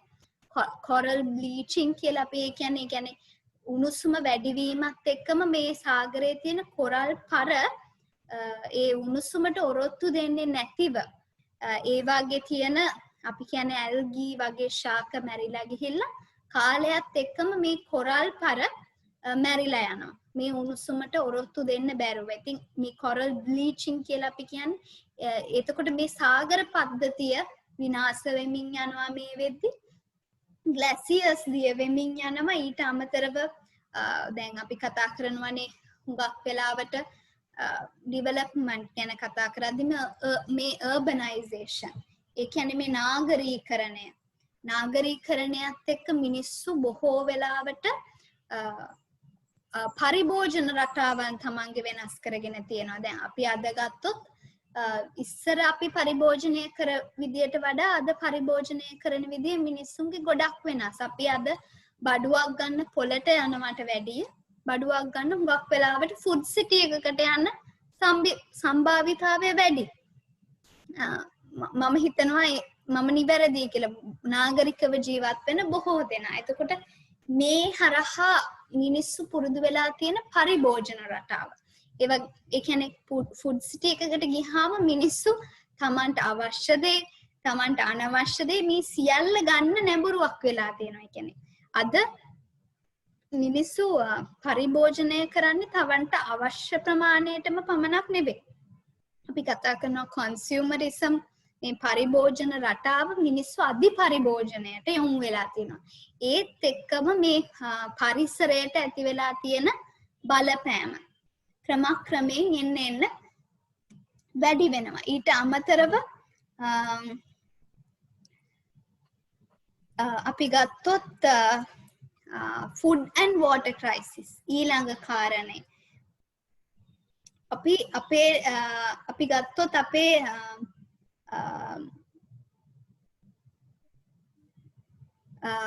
පරිභෝජනය ගත්තොත් අපි ආහාර පරිභෝජන රටාව අපේ මිනිසුන්ගේ අද වෙනස් වෙලා තියෙනවා. නමුත් තවදුරටත් අපි ස්වභාවික දේවල් එළවලු පළතුරු වගේ දේවල් ගොඩක් පරිසරයෙන් ලබා ගන්නවා. නමුත් මේ extreme weather events නිසා අද වෙද්දි පරිසරය විනාශ වෙලා ගිහිල්ලා වතුර කියන එක බොහොම හිඟ තත්වයකට පත් වෙලා තියෙනවා. ලංකාවේ දිස්ත්‍රික්ක ගත්තොත් අද වෙද්දි ලංකාවේ තියෙන සියලුම පාහේ දිස්ත්‍රික්ක වල මේ water crisis මේ වතුර හිඟය කියන එක අද වෙද්දි තියෙනවා. බොහෝ අය අනතුරු අඟවනවා තව අවුරුදු 10ක වගේ කාලයක් යද්දී ලංකාවේ අපිට බොන්න වතුර නැති වෙන තත්වයක් උදා වෙයි කියලා. මේ ලංකාවට පමණක් මේ ප්‍රශ්නයක් නෙවෙයි ඉන්දියාව වගේ රටවල් ගත්තොත් අද වෙද්දී දැඩි වතුර හිඟ තත්වයක් උඩ තමයි ක්‍රියාත්මක වෙන්නේ. ඒ වගේම හුඟක් රටවල් අපි බ්‍රසීල් ගත්තොත් මේ කෘෂිකර්ම කාර්මික මේ කර්මාන්තයේ දිලා ඉන්න රටවල් වලට වතුර කියන එක මේ ඊළඟ ගත වෙන දශකයේදී ඉතාම වැදගත් රිසෝස් එකක් බවට පත් වේ සහ ඒක නැතිව යාමේ අවදානමක් තියෙනවා කියලා පරිසරවේදීන් අනුතුරු අඟවනවා. හරි. ඉතින් එතකොට ඒකෙන් ඇතිවෙන ව්‍යාපාර සංවිධාන වලට මොකක්ද ඇතිවෙන බලපෑම? දැන් එහෙම ඔයගොල්ලෝ හිතන්න පුළුවන්. එතකොට බොහොම පැහැදිලි කොස්මෙටික්ස් වල ඉඳලා පවා ගත්තොත් බොහොමයක් නිෂ්පාදන මේ වෙද්දී වතුර භාවිතා කරගෙන ජලය කියන සම්පත භාවිතා කරගෙන ක්‍රියාත්මක වෙනවා. ඉතින් යම් දවසක අනාගතයේදී මේ වතුර කියන එක නැතිව ගියොත් මේ බොහොමයක් ව්‍යාපාර සංවිධාන වලට ක්‍රියාත්මක වෙන්න බැරි වෙයි. උදාහරණයක් විදියට ගත්තොත් ඔයගොල්ලෝ අහලා ඇති ලෝරියල් කොස්මෙටික් ප්‍රොඩියුසර් කෙනෙක්. ඉතින් ඒගොල්ලන් මේ මෑතකදී ඒගොල්ලන්ගේ ව්‍යාපාර ඒගොල්ලන්ගේ මැනුෆැක්චරින් ප්ලාන්ට්ස් තියෙන තැන් ගැන ඇනලිසිස් එකක් කරලා බලනකොට ඒගොල්ලන්ට දැනගන්න ලැබිලා තියෙනවා ඒගොල්ලන්ගේ මැනුෆැක්චරිං ප්ලාන්ට්ස් තියෙන බොහෝම තැන් ඊළඟ අවුරුදු ගණනේදී මේ වෝටර් ක්‍රයිසිස් එකට මුහුණ දෙනවා කියලා. ඊට පස්සේ ඒගොල්ලන්ට සිද්ධ වෙලා තියෙනවා ඒකට පියවර ගන්න. ඊට අමතරව ලංකාවේ වුණත් ගත්තා මේ කෘෂි කර්මාන්තයට අද වෙද්දී අපි දකිනවා බොහොම ගොවියෝ මැසිවිලි කියනවා වතුර නැහැ. වතුර නැති ප්‍රශ්නය අපේ දැන් යල මහ කියන කන්න දෙකට මේ වෙද්දී පහුගිය අවුරුදු 3ක 4ක කාලය තුල මේ යල මහ කන්න දෙක નિયમિત ආකාරයකට ලංකාවෙත් කරගන්නට බැරි වුණා. ප්‍රධානම හේතුව වුණේ වතුර නොමැතිකම.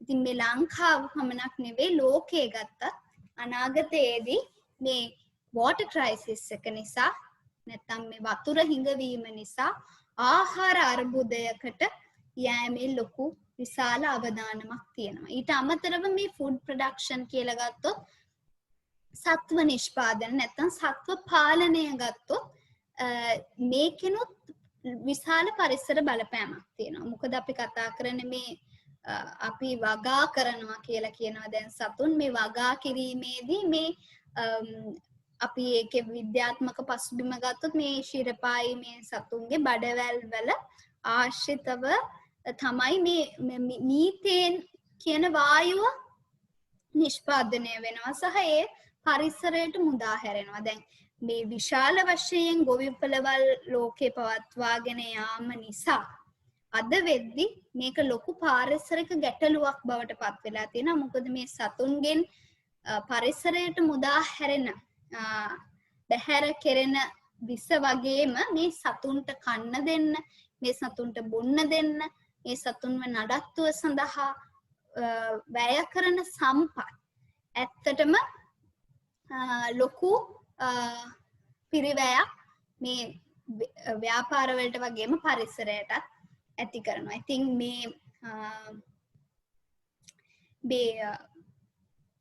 අනාගතයේදී ඒ එක්ස්ට්‍රීම් වෙදර් ඉවෙන්ට්ස් නිසා මේ ආහාර සහ ජල හිඟයක් ඇති වෙයි කියලා පරිසරවේදීන් අනුමාන කරනවා. ඒකේ බලපෑම ලෝකයට සහ නූතන ව්‍යාපාර සංවිධානවලට අනිවාර්යයෙන්ම අපේක්ෂා කරන්න සිද්ධ වෙනවා.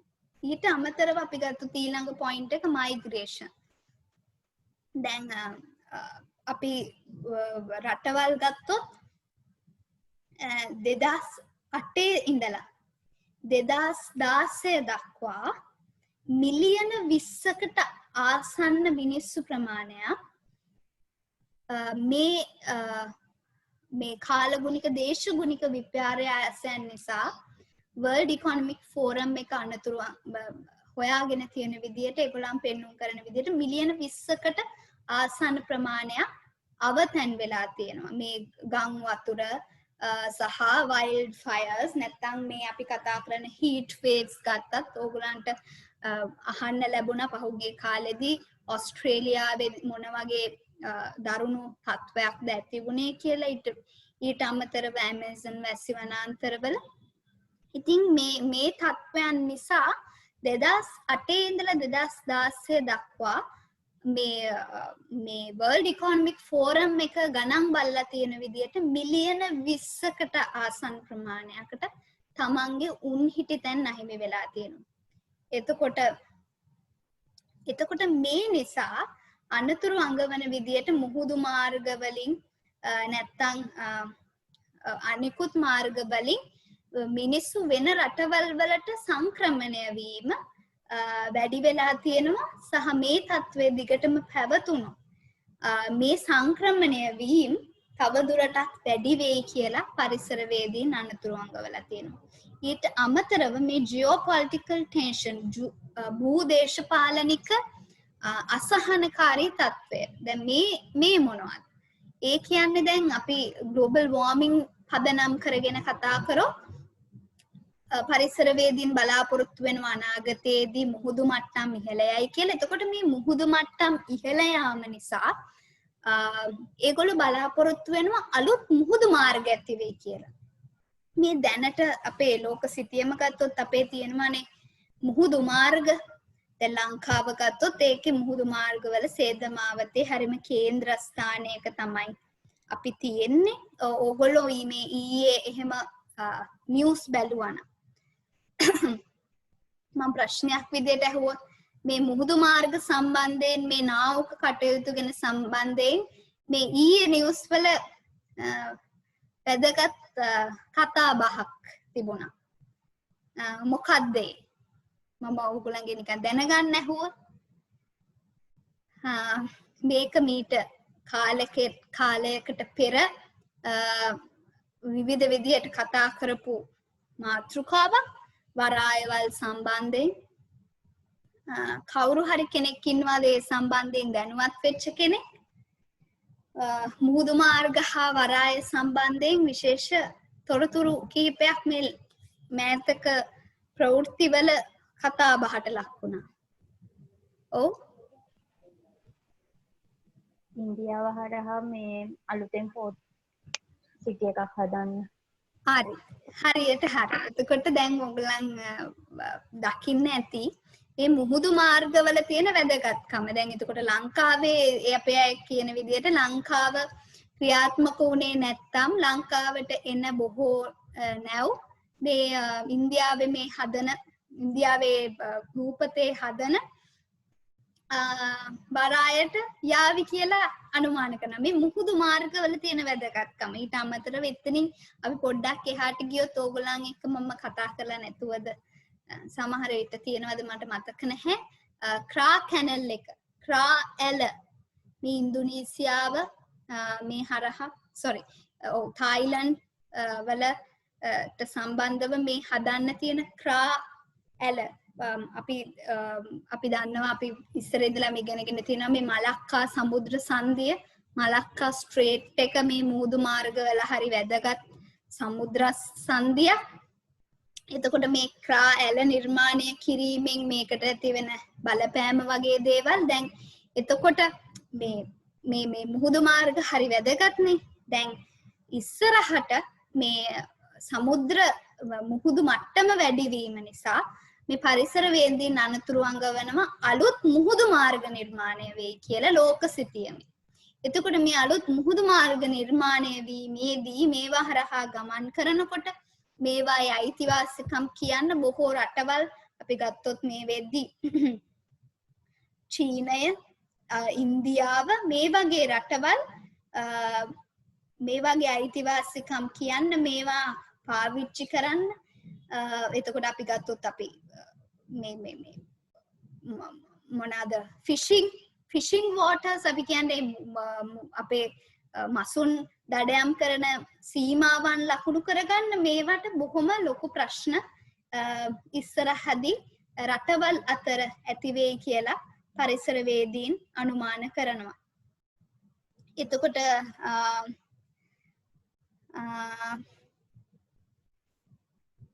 මේ තව එක ඉම්පැක්ට් එකක්. ඊට අමතරව impact on economy, business and capital market. මේ දේවල් වලට අමතරව ලෝක ආර්ථිකය බොහොම දරුණු අර්බුදයන් වලට ලක් වේවි. ව්‍යාපාර සංවිධාන බොහොම දරුණු අර්බුදයන් වලට මුහුණ දෙවි.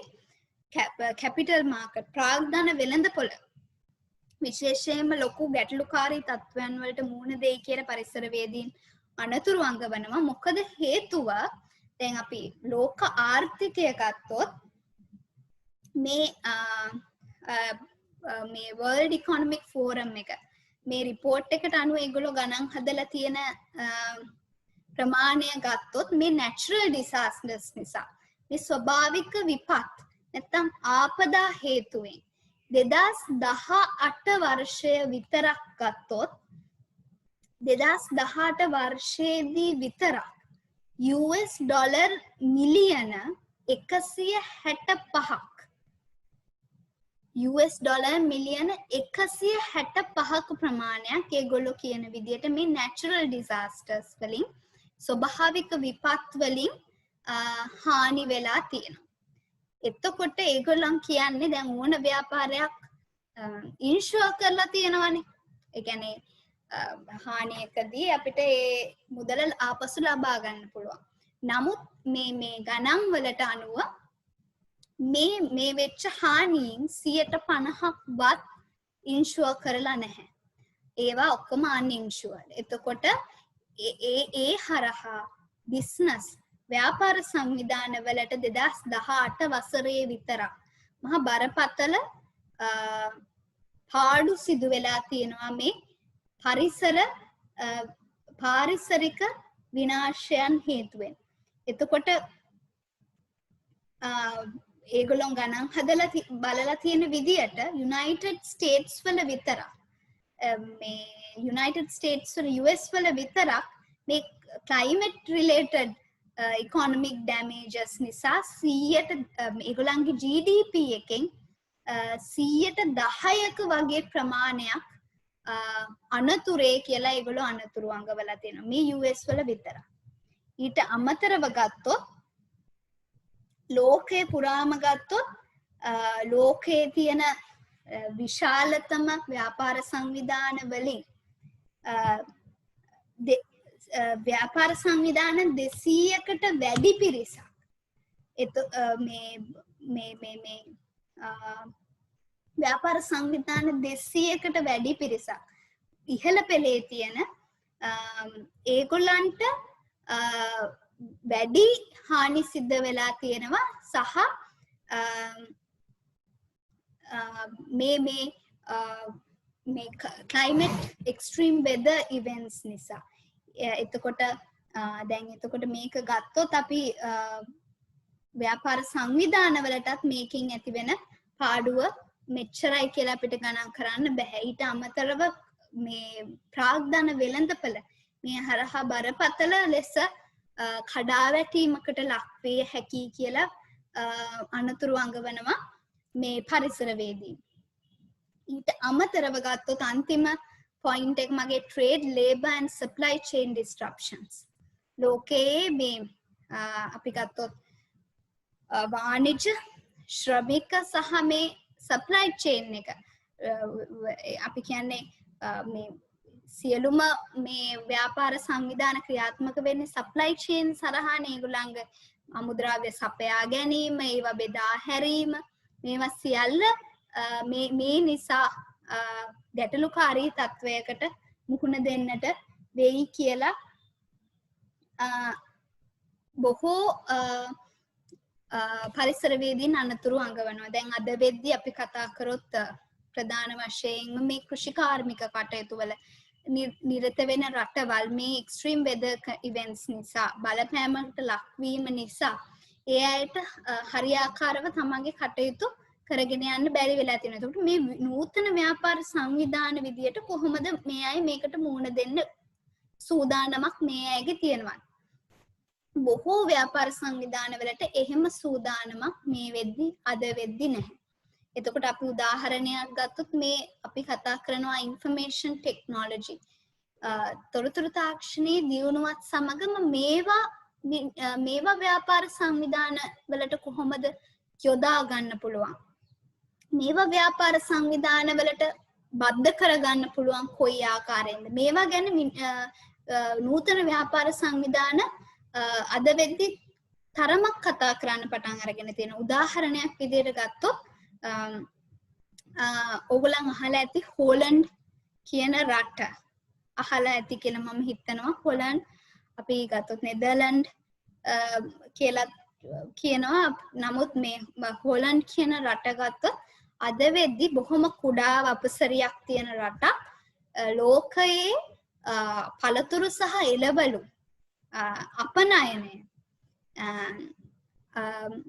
අපනයනය ගත්තොත් ඒකේ ඉහළ තැනකට ඇවිල්ලා තියෙනවා අද වෙද්දි. මොකද ඒගොල්ලන්ගේ කෘෂි නිෂ්පාදනය කිරීම සඳහා ඒගොල්ලෝ තාක්ෂණය පාවිච්චි කරලා තියෙනවා. ඉතින් දැන් නූතන ව්‍යාපාර සංවිධාන තවදුරටත් මේ ලෝකයේ මේ වගේ වෙනස් වීම පාරිසරික විපර්යාසයන් වෙන අවස්ථාවලදී ලෝකයේ තවදුරටත් මේ ඒගොල්ලන්ගේ පැවැත්ම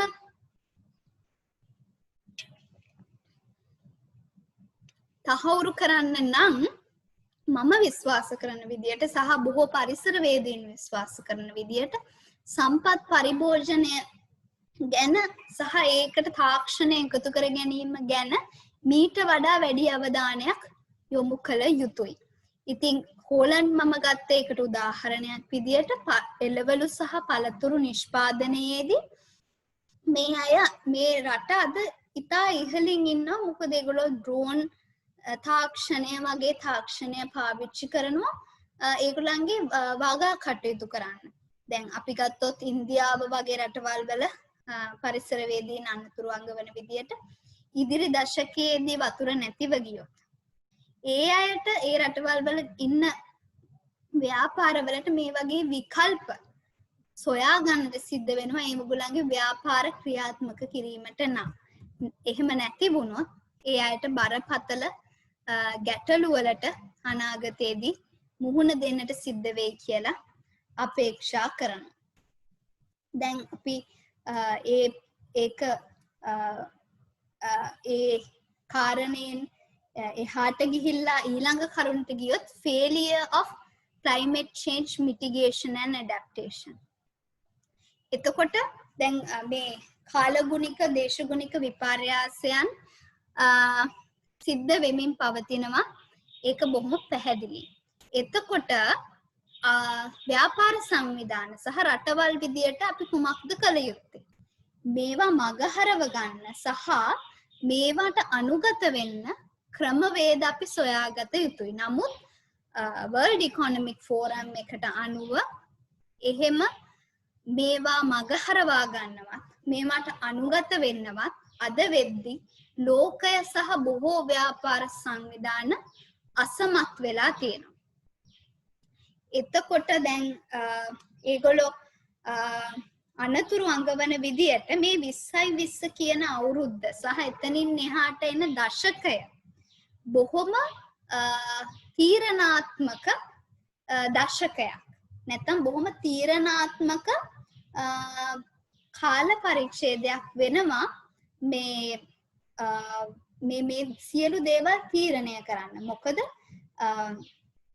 ඕගොල්ලෝ මං හිතන විදියට දන්නවා ඇති සහ අහලා ඇති බොහෝ විට මේ සස්ටේනබිලිටි ගැන තිරසාර සංවර්ධනය ගැන කතා කරද්දී තිරසාර සංවර්ධනයේ අරමුණු නැත්නම් ඉලක්ක තියෙනවා 2015 පැරිස් ඇග්‍රීමන්ට් එකේදී තමයි මේ තිරසාර සංවර්ධනය සඳහා මේ අරමුණු ඉලක්ක පිළිටුවා ගත්තේ. මේ ඉලක්ක 17ක් තියෙනවා. මම ඒවා ඉදිරියේදී ඔයගලන්ට කෙටියෙන් විස්තර කරන්න. එතකොට මේ ඉලක්ක 17 මේ ඉලක්ක 17 සපුරා ගැනීමේ සඳහා වන අන්තිම අවුරුද්ද තමයි 2030 කියන්නේ. මේ ඉලක්ක 17 පිහිටුව ගත්තේ 2030 දී මේවා සපුරා ගැනීමේ අරමුණින්. එතකොට ලංකාව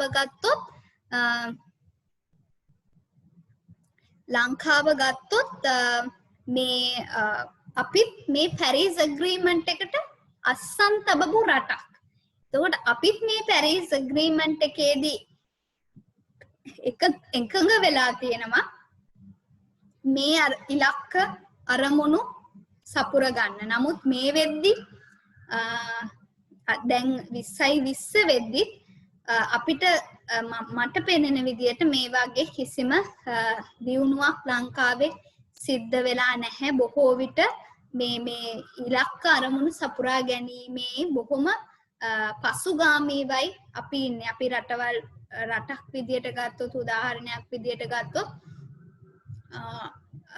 අපේ විදුලිය නිෂ්පාදනය මේ වෙනකොටත් බරපතල ලෙස අපි ඔය කියන non renewable energy කියලා අපි හඳුන්වන්නේ. අපි ඒ කියන්නේ අපිට නැත්තම් ගල් අඟුරු එහෙමත් නැත්තම් මේ තවමත් ජල විදුලිය කියලා කිව්වට ඒවත් සඳහා ක්‍රියාත්මක වෙන්නේ ඉන්ධන දහනය කරලා අපේ බොහොම යන්ත්‍ර සූත්‍ර ක්‍රියාත්මක වෙන්නේ. එහෙම නැතුව සූර්ය බලය නැත්තම් සුළං බලය වගේ දේවල් භාවිතා කරලා විදුලිය නිෂ්පාදනයට අපි තව මේ වෙනතුරුත් අපි ගිහින් නැහැ. නමුත් මේ වගේ මේ sustainable development goals තිරසාර සංවර්ධන අරමුණු වල මේවත් තියෙනවා. නමුත් ලංකාව තවදුරටත් මේ වන විටත් ඒ අරමුණු සපුරා ගැනීමට ලං වෙලා නැහැ. ඉතින් මේ climate change mitigation and adaptation මේ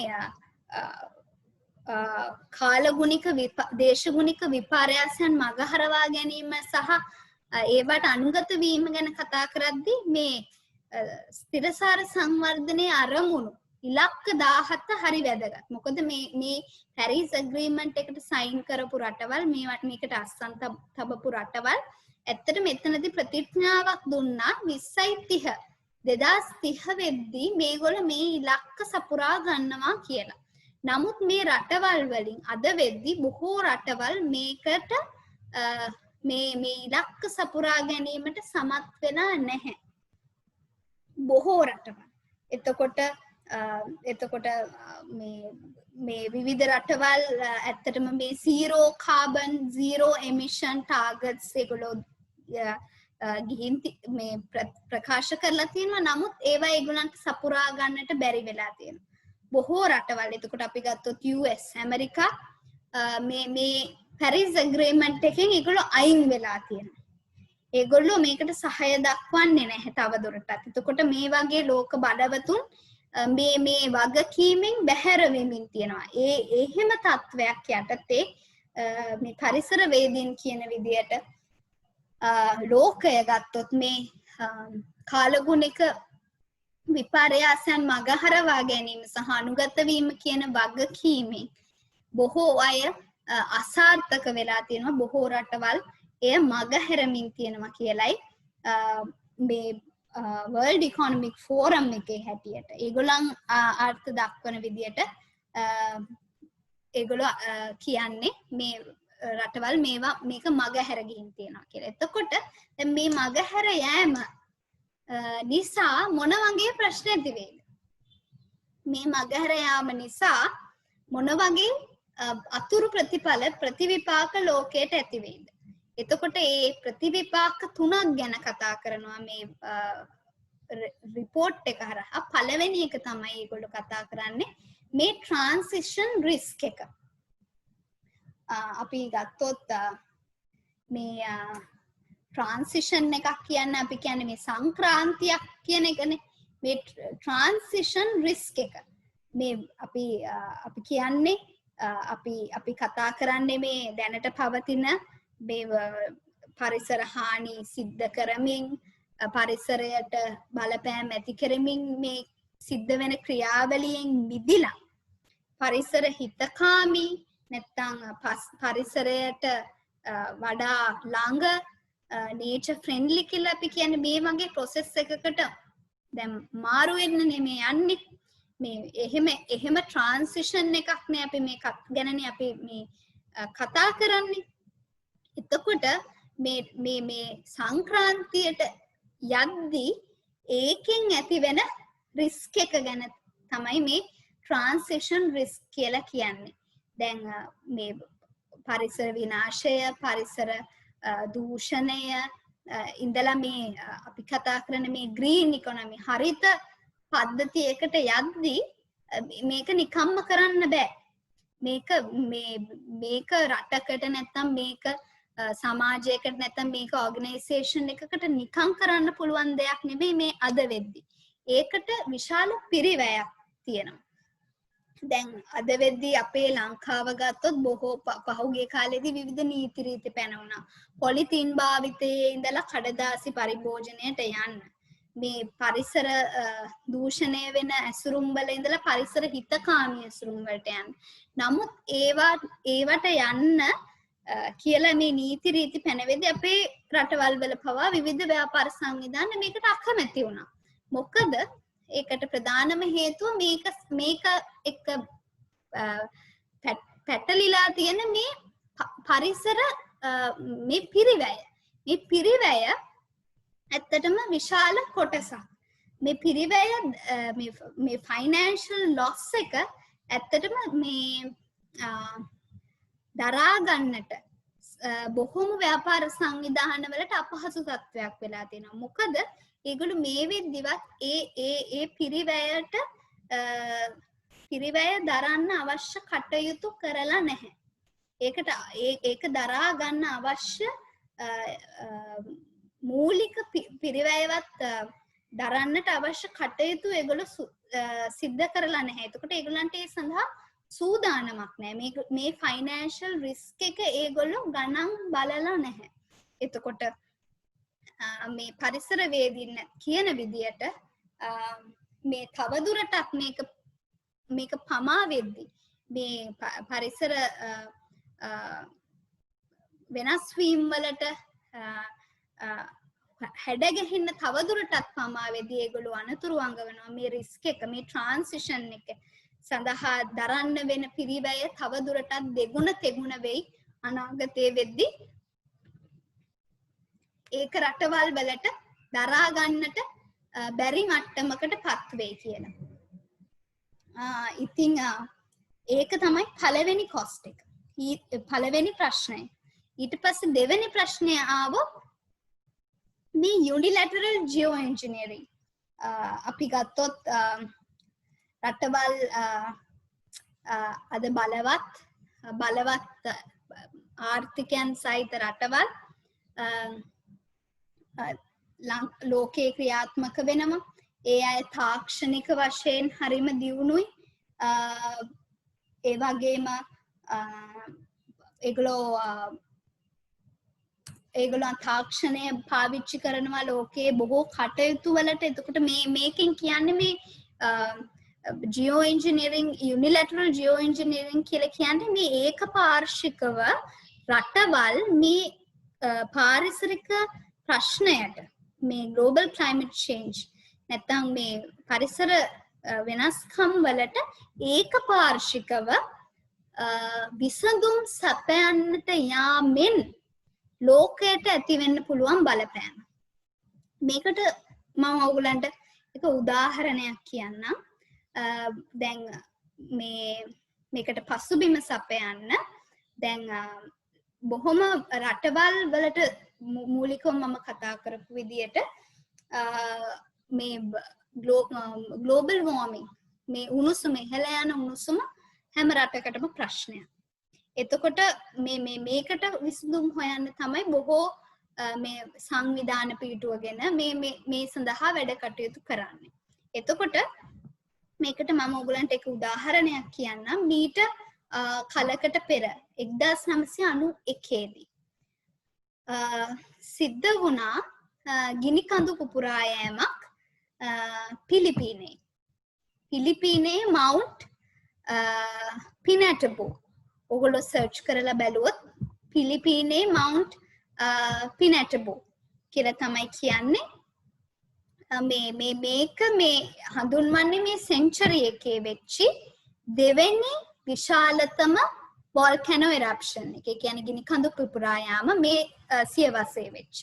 මේ පිලිපීනේ තමයි සිද්ධ වුනේ. එතකොට ඒ කාලයේදී ඒ වොල්කැනෝ ඉරප්ෂන් එක නිසා මේ ගිනි කඳ පුපුරා යාම නිසා විශාල වශයෙන් පරිසරයට ගෝලීය පද්ධතියට සල්ෆර් ඩයොක්සයිඩ් මුසු වුණාලු.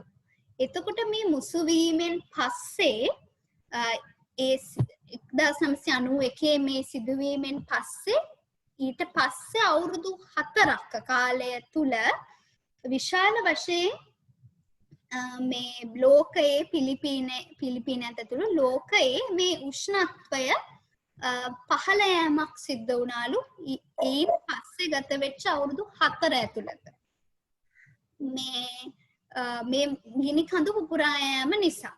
ඉතින් දැන් මේක මේ උදාහරණයකට අරගෙන බොහොම රටවල් ඊට පස්සේ එකම මේ අදහස් දැක්වුවා. ඉතින් හරි එහෙනම් අපි මේ සල්ෆර් ඩයොක්සයිඩ් හරි මේ වගේ කෙමිකල් එකක් අපි මේ ඇට්මොස්ෆියර් එකට අපේ වායු ගෝලයට අපි මුදා හැරියොත් අපි ඉන්ජෙක්ට් කරොත් නැත්නම් අපි ස්ප්‍රේ කරොත් මේ මගින් ලෝකයේ උෂ්ණත්වය අපිට පාලනය කරගන්න පුළුවන් කියලා බොහෝ අය ආටත් දැක්වුවා. අපි මේ කතා කරන බයෝ ඉන්ජිනියරින් මේ කටයුතු නිසා අපි මෙහෙම කරලා මේ උෂ්ණත්වය අපි පාලනය කරමු කියන අදහස් මතුවුණා. ඉතින් දැන් මේ පරිසරවේදීන් කියන්නේ දිගින් දිගටම රටවල් මේ වගේ එකතු වෙලා මේකට විසඳුමක් හොයන්න අසාර්ථක වුණොත් සමහර විට අනාගතයේදී මේ බලවත් රටවල් මේ වගේ ඒකපාර්ශවික තීරණවලට යෑමේ අවදානමක් තියෙනවා කියලා. එහෙම වුණොත් අනතුරු අඟවන විදියට අපි දන්නේ නැහැ මේ වගේ මොන වගේ අතුරු විපාක තියේවිද කියලා. ඒ අතුරු විපාකවල නරක ප්‍රතිවිපාක රටවල් වලට මුහුණ දෙන්න වෙයි කියලා අනතුරු අඟවනවා. ඊට අමතරව තුන්වෙනි එක තමයි loss of momentum. ඒ කියන්නේ දැන් දිගින් දිගටම රටවල් මේ කටයුතු වල අසාර්ථක වීමත් එක්කම මේ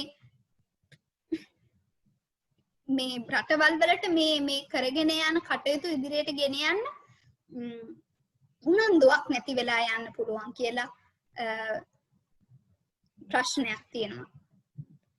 ඒ කියන්නේ රටවල් දිගින් දිගටම මේවා අසාර්ථක වීම නිසා මේ උනන්දුව හීන වෙලා ගිහිල්ලා මේ ඉලක්ක සපුරා ගැනීමෙන් මේගොල්ලෝ මිදෙන්න පුළුවන් කියන එක තමයි ඊළඟ බලපෑම වෙන්නේ.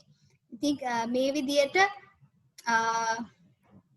මේ කාලගුණික විපර්යාසයන් දේශගුණික විපර්යාසයන් වලට අනුගත වෙන්නට නැත්තම් ඒව මගහරවා ගන්නට නොහැකි වීම නිසා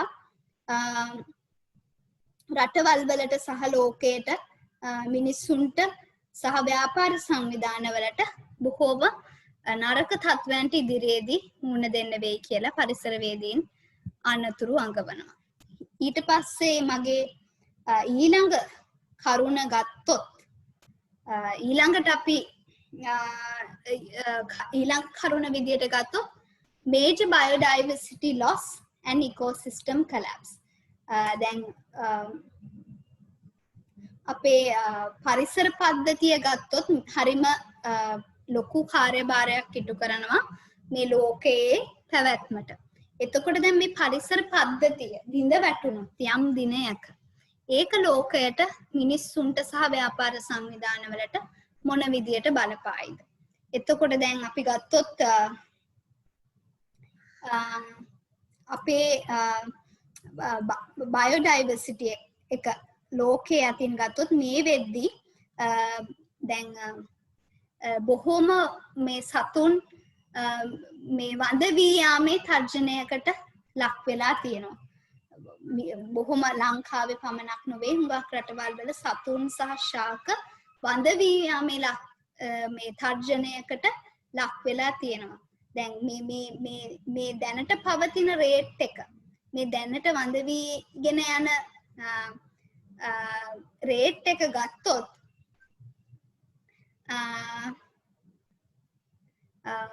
ඒක දිනෙන් දින පරිසරවේදීන් කියන විදියට වැඩි වෙමිනු යන්නේ. එතකොට දැන් ලෝකයේ ගත්තොත් මනුෂ්‍ය වර්ගයා මේ පරිසරවේදීන්ට අනුව ලෝකයේ සිටින සියලු ජීවීන් ගත්තොත් මේ මනුෂ්‍යයා කියන මේ සත්වයා ලෝක ජනගහනය විදියට ගත්තොත් බිලියන 7.6ක් මේ රිපෝට් ස්ටැටිස්ටික්ස් වලට අනුව කතා කරන්නේ බිලියන 7-8 අතර ප්‍රමාණයක තමයි මේ මනුෂ්‍ය ජනගහනය ජීවත් වෙන්නේ. දැන් ඕගොල්ලන්ට ඒ අනුමාන කරන්න පුළුවන්ද මේ ලෝකේ ජීවත් වෙන සියලුම ජනගහනය ගණන් හදලා බැලුවම මේ මනුෂ්‍ය වර්ගයා 100ට කීයක්ද කියලා. නිකන් අනුමාන කරොත් බිලියන 7-8 අතර ප්‍රමාණයක් තමයි ලෝකයේ ජනගහනය. ගත්තොත් මේ ජනගහනේ මනුෂ්‍ය වර්ගයා මේ අනිත් ජනගහනය එක බැලුවොත් ඔයගොල්ලෝ කීයක් විතර වගේද ඔයගොල්ලන්ට අනුමාන කරන්න පුළුවන්? 20%ක්. තව ඔයගොල්ලෝ හිතනවා ඒ කියන්නේ ඔක්කොම ස්පීෂීස් ගත්තොත් මිනිස්සු 120ක්වත් ඉන්නවා කියලා. තව අනුමානයක් නැද්ද? තව අනුමානයක් 102ක් 113ක් බොහොම ආසන්නවට ඇවිත් තියෙනවා. ආසන්නමත් නැහැ 101ක්. ඔව් ඇත්තටම කිව්වොත් ඊටත් වැඩි අඩුයි. 0.01ක් 0.01ක් තමයි මිනිස්සු නියෝජනය කරන්නේ මේ ලෝකයේ ජීවත් වෙන ස්පීෂීස් ගත්තොත් 0.01යි. නමුත් මේ 0.01 මේ වෙද්දී මේ ලෝකයේ තියෙන ජීවීන්ගෙන් 80%කට ආසන්න ප්‍රමාණයක් විනාශ කරලා ඉවරයි. මේ සත්ව කොට්ටාශ සහ මේ ජීවීන් ගත්තොත් මේ 0.01ක් වෙන අපි ලෝකයේ ජීවි පද්ධතීන් වලින් 80%ක් විනාශ කරලා ඉවරයි මේ වෙද්දී. එතකොට ඕගොල්ලන්ට දැන් හිතන්න පුළුවන් මොනතරම් ලොකු විනාශයක් මේ මිනිස්සු විදියට අපි මේ ලෝකයට සිද්ධ කරලා තියෙනවාද මේ ගත වෙච්ච කාලය අතරතුර කියලා. ඒ වගේම තව බොහෝම දුර්ලභ ශාක සහ සත්ව කොට්ටාශ ලෝකයෙන් මේ වෙද්දිත් නැති වෙමින් යමින් තියෙනවා සහ නැති වෙයි කියලා අනුමාන කරනවා. ඉතින් ඊට අමතරව මේවට ප්‍රධාන හේතු තියෙනවා. මේකත් ඇග්‍රිකල්චරල් ඇන්ඩ් ඉන්ඩස්ට්‍රියල් එක්ස්පැන්ෂන්. මිනිස්සු මේ ඉකෝසිස්ටම් ලංකාව ගත්ත අපේ මේ වෙද්දී විල්පත්තු ඇතුළුව බොහොම පාරිසරික සංවේදී කඩොලාන පරිසර ඇතුළුව මේවා විනාශ කරමින් පවතිනවා. මිනිස්සු කුමක් සඳහාද? මේ ඇග්‍රිකල්චර් කෘෂිකාර්මික සහ මේ ඉන්ඩස්ට්‍රියල් එක්ස්පැන්ෂන් සඳහා. දැන් ගොක් විට ගත්තොත් පහුගිය කාල පරාසය ඇතුළතදී ලෝකයේ ගත්තොත් ලෝකයේ මේ බොහොම මුහුදු ඇතුළුව මුහුදු කලාප ඇතුළුව මේ වෙට්ලෑන්ඩ්ස් කියලා අපි කියන්නේ මේ තෙත්බිම් මිනිස්සුන් විසින් ආක්‍රමණය කරලා තියෙනවා පසුගිය කාලය තුලදී. කුමක් සඳහාද? මේ කෘෂි කාර්මික සහ වෙනත් කාර්මික කටයුතු සඳහා මේකෙන් ඇති වෙච්ච බලපෑම මෙන්න මෙච්චරයි කියලා කියන්නට අමාරුයි. එතකොට මොකක්ද ඒකට හේතුව ගත්තොත් ඊට අපි හුඟක් වෙලාවට animal harvesting නැත්තම් සත්තු දඩයන් කිරීමෙන් නැත්තම් logging, hunting and fishing මේ හරහා මීට අමතරව මේ පද්ධති අපි ආක්‍රමණය කරමින් තියෙනවා. ඊට අමතරව මිනිසුන්ගේ පරිභෝජනය නිසා මේවා පරිසර පද්ධතීන් දූෂණයට ලක් වුණා. ඒ වගේම අපි ඒ අතින් ගත්තොත් ප්ලාස්ටික් පොලියුෂන් ප්ලාස්ටික් බොහෝ වෙලාවට පරිසරයට සහ මුහුදට මුදා හැරෙනවා. මේවායින් ඇතිවෙන පාරිසරික විනාශයන්. ඊට අමතරව රටවල් වල විවිධ කටයුතු නිසා අපි හිතමු එක්ස්පෝර්ට්ස් ඉම්පෝර්ට්ස් වගේ දේවල් නිසා රටවල් වලට ආවේනික ශාක සහ සතුන් විශේෂයන් වඳ වෙලා ගිහිල්ලා ඒවට අවශ්‍ය නැති සතුන් ශාක රටවල් වලට ඇතුළු වෙලා තියෙනවා. ඒ වගේම climate change නිසා විශාල වන විනාශයන් සත්ව විනාශයන් වෙලා තියෙනවා. දැන් මම උදාහරණ කිහිපයක් ඕගොල්ලොත් එක්ක කතා කරොත් දැන් අපි කතා කරනවානේ ඇත්තට මට කාලය සීමිත නිසා මේවා ගොඩක් අපිට කතා කරන්න අමාරුයි. නමුත් මම හැකි උපරිමයෙන් උත්සාහ ගන්නම්. දැන් අපි ලෝකය ගත්තොත් ලෝකයේ පෙනහළු විදියට හඳුන්වන ඇමazon වැසි වනාන්තරය පහුගිය කාලෙදි විනාශ වුණා.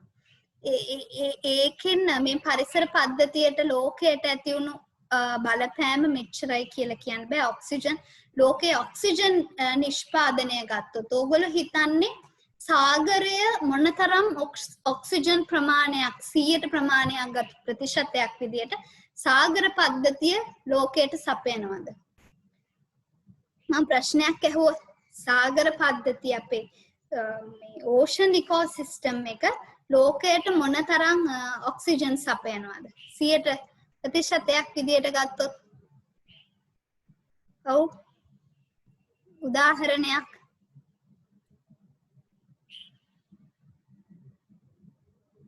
සාගරය කොච්චර සපයනවද? 50%ක් 20%ක් 80%ක්. හරි. 80%කට වගේ 80%කට ආසන්න ප්‍රමාණයක් සාගරයෙන් අපේ පරිසර පද්ධතියට ඔක්සිජන් සපයනවා. ඉතින් අද වෙද්දි මේ මුහුදු ඛාදනය අපි කියන කොරල් බ්ලීචින් වගේ දේවල් හින්දා මුහුද විනාශ වෙලා තියෙන ප්ලාස්ටික් පොලියුෂන් නිසා. ඉතින් මේ වගේ බලපෑම අනාගතයට ලොකුවට තියේවි. ඊට අමතරව ලංකාවේ උදාහරණයක් විදිහට ගත්තොත් අද වෙද්දී අපිට ආවේනික ශාක බොහොමයක් අපිට අහිමි වෙලා. නමුත් අපිට දැන් අහන්න දකින්න ලැබෙනවා විවිධ පළඟැටියන් ඒ වගේම විවිධ මැස්සන් මොනවා හරි මේ සතුන් අපේ රටේ බෝ වෙලා අපේ කෘෂි කර්මාන්තයට හානි කරනවා. ඉතින් අපි දන්නේ නැහැ මේ සතුන් ලංකාවට කොහෙන් ඇතුළු වුණාද කියලා. දැන් මේ අපිට පහුගිය කාලේදී අපිට අහන්න දකින්න ලැබුණා මේ කුණු පවා පිට රටින් ගෙන ආපු තත්වයක්. මේ කුණු පවා ලංකාවට පිට රටින් ගෙනාවා. ගේන තත්වයක් තමයි අපිට දකින්නට ලැබුණේ. ඉතින් මේක ඒ තරම් හිතකර යහපත් තත්වයක් නෙවෙයි ලෝකයකට පවතින්න. ඉතින් ඒ වගේ තත්වයන් යටතේදී තමයි අපි අද මේ කතා කරන සස්ටේනබල් ඩිවෙලොප්මන්ට් ගැන ලංකාවේදී කතා කරන්නේ. ඉතින් මේ වගේ විශාල ප්‍රශ්න බොහොමයක් තියෙනවා ලෝකයේ ගත්තොත් මුහුණ දෙන. අද වෙද්දී මම ඊළඟට යන්නම් කාලය හරිම සීමිත නිසා sustainable development goals වලට. දැන් මම මේ අර කතා කරේ මුලින්ම අපි ලෝකය World Economic Forum එක විසින් අනතුරු අඟවපු ලෝකයේ World Economic Forum එක විසින් අනතුරු අඟවපු මේ ලෝකය විසින් මුහුණ දෙන්න තියෙන ගැටලු ප්‍රශ්න මොනවද කියලා තමයි අපි ඒ ඉස්සෙල්ලා කතා කරේ. දැන් මේ කතා කරන්නේ මම sustainable development goals ගැන. දැන් මම කතා කරා 2015 දී Paris agreement එකෙන් ලෝකේ රටවල් බොහොමයක් එකතු වෙලා ඒගොල්ලෝ තීරණයක් ගත්තා අපි මේ පරිසරික අවදානම් වලට සහ සමාජීය ප්‍රශ්න වලට මුහුණ දෙන්න අපි ඉලක්ක පිහිටුවා ගමු සහ ඒ ඉලක්ක ඉෂ්ට කරගන්නට අපි වැඩ කරමු කියලා. දැන් මේ පැරිස් ඇග්‍රීමන්ට් එක යටතේ මේ එකඟ වුණු අරමුණු 17 තමයි මෙතන මේ පින්තූරේ ඕගලන්ට පේන්න තියෙන්නේ. එතකොට පළවෙනි එක no poverty, මේ දුප්පත්කම පිටු දැකීම, zero hunger, බොහෝම රටවල් මුහුණ දෙන තත්ත්වයක්, ආහාර අර්බුදය, මේක මැඩලීම, good health and well-being, සෞඛ්‍ය තත්ත්වය ඉහළ නැංවීම, quality education, අධ්‍යාපනය, gender equality, මේ අපි කතා කරන මේ කාන්තාවන්ට සහ පිරිමින්ට සහ විවිධ මේ genders වල ඉන්න සියලු පුද්ගලයන්ට මේ සමාන සමතැන සහ මේ අයිතිවාසිකම් ගත්තත් ඒගොල්ලන්ගේ rights ගත්තත් duties ගත්තත් මේවයින් සම මට්ටමකට රැගෙන ඒම. එතකොට clean water and sanitation, පිරිසිදු ජලය ලබා දීම. එතකොට affordable and clean energy, මේගොල්ලන්ට මේ මොනවාද අවශ්‍ය ශක්ති ප්‍රභවයන් ගත්තොත් දැන් අපි සූර්ය බලය ගැන කතා කරනවා. බොහොම රටවල් ඒ වෙනුවෙන් යොමු වෙමින් තියෙනවා. සහ අපි කතා කරන non renewable energy sources වලින් ගල් අඟුරු වේවා විවිධ දහනය කිරීම වලින් අපි අයින් වෙලා මේ renewable energy, සූර්ය බලය, සුළං බලය මේ වගේ දේවල් වලට යොමු වෙලා තියෙනවා. ඒවට කොහොමද යන්නේ? එතකොට economic growth, industry, innovation and infrastructure, reduce inequalities, sustainable cities and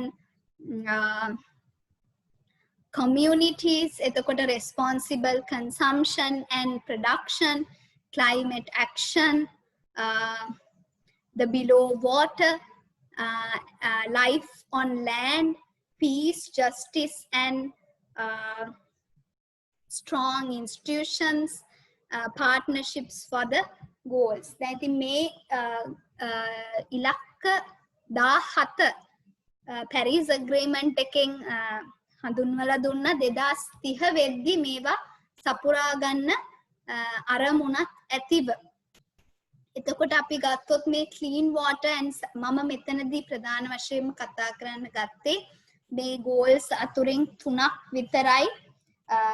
goal number 6, clean water and sanitation. අද වෙද්දි ලෝකය ගත්තොත් මේ ලෝකය ගත්තොත් අපිට භාවිත කළ හැකි ජලය, අපේ ප්‍රයෝජනයට ගත හැකි ජලය හරිම සීමා සහිත වෙලා තියෙනවා. ලංකාව ගත්තොත් ලංකාවේ මේ ජලය ලංකාවට බොහොම හරිම අපි කියන්නේ ප්‍රෞඩ ඉතිහාසයක් තිබ්බා අපේ මේ වාරි මාර්ග පද්ධතිය සහ ජලය සැපයීමට. එතකොට ඕගොල්ලෝ උනත් අහලා ඇති අපේ රජවරු කියලා තිබුණේ ඉස්සර මේ අහසින් වැටෙන එක ජල බිඳුවක්වත් පරිභෝජනයට ගන්නේ නැතිව මුහුදට යන්න දෙන්න බැහැ කියලා. එතකොට මේ වගේ ප්‍රෞඩ ඉතිහාසයක් ලංකාවට තිබුණා. එතකොට මේ අහසින් වැටෙන එක ජල බිඳුවක්වත් ප්‍රයෝජන නොගෙන මුහුදට යවන්න එපා කියලා. ඒ කියන්නේ වැව් අමුණු කරවලා ඒවයින් මිනිස්සුන්ට ප්‍රයෝජනයට ගන්න පුළුවන් වටපිටාවක් සකස් කිරීම තමයි ඒකෙන් බලාපොරොත්තු වුනේ. නමුත් අද වෙද්දි ලංකාව මේකේ මොන වගේ තත්වයකද ඉන්නේ අපිට කතා කරන්න පුළුවන්. එතකොට අපේ ලංකාවේ වැව්වම්මුණු මේ වෙද්දි තියෙන තත්ත්වය ගත්තොත් හරිම ඛේදජනකයි. ඊට අමතරව මේ ජල පරිභෝජනය ගැන මිනිස්සුන්ගේ සහ ව්‍යාපාර සංවිධානවල තියෙන නැඹුරුව හරිම අඩු මට්ටමක තියෙන්නේ. දැන් ලංකාව මෙහෙම තත්ත්වයක තියෙද්දිත් ලෝකයේ මේ හා සමාන තත්ත්වයක් තමයි තියෙන්නේ. ලෝක ජනගහනය ගත්තොත් මේ ගණන් හදලා තියෙන විදිහට 4/1කට මේ මූලික පහසුකමවත් නැහැ කියලා ගණන් හදලා තියෙනවා. ඊට අමතරව බොහෝ මිනිස්සුන්ට මේ පානීය ජලය සම්බන්ධයෙන් හිඟතාවයේ පවතිනවා. අද වෙද්දි දැන් මේ හෑන්ඩ් වොෂින් ගැන අපි කතා කරනවා මේ කොරෝනා පැන්ඩමික් එකත් එක්ක. නමුත් මොන දැන් අපි ගත්තොත් හුඟක් රටවල් වලට මේ පහසුකම අද වෙද්දි නැහැ. ඒකෙන් මිනිස්සු බොහෝ දෙනෙක් අද වෙද්දි විශාල පීඩාවකට පත් වෙලා තියෙනවා. ඊට අමතරව ගත්තොත් affordable and clean energy. දැන් මේ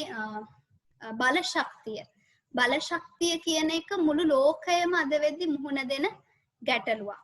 මොකද එක අතකින් මේ බලශක්ති ප්‍රභවයන් මේ අපි බොහෝ වෙලාවට මේ දහනය කිරීම නිසා සම්පත් දහනය කිරීමෙන් මේ ලබා ගන්න බලශක්තිය නිසා ලොකු පාරිසරික අර්බුද ඇති වෙලා තියෙනවා. ඒ නිසා දැන් ලෝකයේම කතා කරන්නේ අපි මේ renewable energy මේ පුනර්ජනනීය බලශක්ති ප්‍රභවයන් වලට යොමු විය යුතුයි කියලා. නමුත් අද වෙද්දි මම දන්නේ නැහැ ලෝකයේ බොහොම බලවත් රටවල් මේ ගල් අඟුරු දහනය වගේ ක්‍රමවේද වලින් ඈත් වෙලා මේ සූර්ය බලය අතට යොමු වීමක් දකින්න තියෙනවා. අපි ගත්තොත් චීනය ගත්තොත් ඊට අමතරව හුඟක් රටවල් මේ zero carbon targets වලට ගිහින් තියෙනවා. ලොකුම අපිට ගන්න පුළුවන් අපේ කලාපයෙන් ගන්න පුළුවන් හොඳම උදාහරණය තමයි භූතානය. භූතානය මේ වෙද්දි ඕගොල්ලන් සර්ච් කරලා බලන්න. භූතානයේ ප්‍රයිම් මිනිස්ටර්ගේ ස්පීචස් තියෙනවා YouTube එකේ ඔය අන්තර්ජාලයේ ඔයගොල්ලන් සර්ච් කරලා බලන්න. ඒගොල්ලෝ කතා කරන හැටි ඒගොල්ලෝ කොහොමද මේ zero emission targets වලට ගියේ කියලා. එතකොට මේ බොහොම රටවල් මේ zero emission targets වලට යනවා. භූතානයේ එක උදාහරණයක්. ඊට අමතරව කොස්ටරීකා ඔගොල්ලෝ සර්ච් කරලා බලන්න මේ අද වෙද්දි මේ රටවල් මේ අපි කියන්නේ පුනර්ජනනීය බලශක්තිය සහ ඊට අමතරව මේ zero emission targets වලට ඉතා සාර්ථකව යමින් පවතිනවා. ඒ වගේම අපි තව උදාහරණයක් ගත්තොත් සිංගප්පූර් ගත්තොත් ඒගොල්ලෝ තමන්ගේ රටේ මේ පරිසර හිතකාමී ක්‍රියා ව්‍යාපෘතීන් තව දුරටත් තහවුරු කරමින් ඉන්නවා. ඒක බලුවම ලංකාව ගත්තාම අද වෙද්දි අපේ රටේ බොහොම කනගාටුයි. අපි ගත්තොත් නොරොච්චෝලේ වගේ ගල් අඟුරු බලාගාර ලංකාවේ පිහිටුවලා තියෙනවා. ලංකාව ගත්තොත් ඉතාම කුඩා රටක්. අපේ මේ ඒ ආශ්‍රිතව කරපු පරිේෂණ වලින් ගොඩක් හෙළි වෙලා තියෙනවා. ඒ නොරොච්චෝලේ ගල් අඟුරු බලාගාරය නිසා ඒ ආශ්‍රිතව මිනිස්සුන්ට ලොකු පාරිසරික ගැටලු මේ වෙද්දි වලට මිනිසුන් මුහුණ දෙමින් ඉන්නවා කියලා.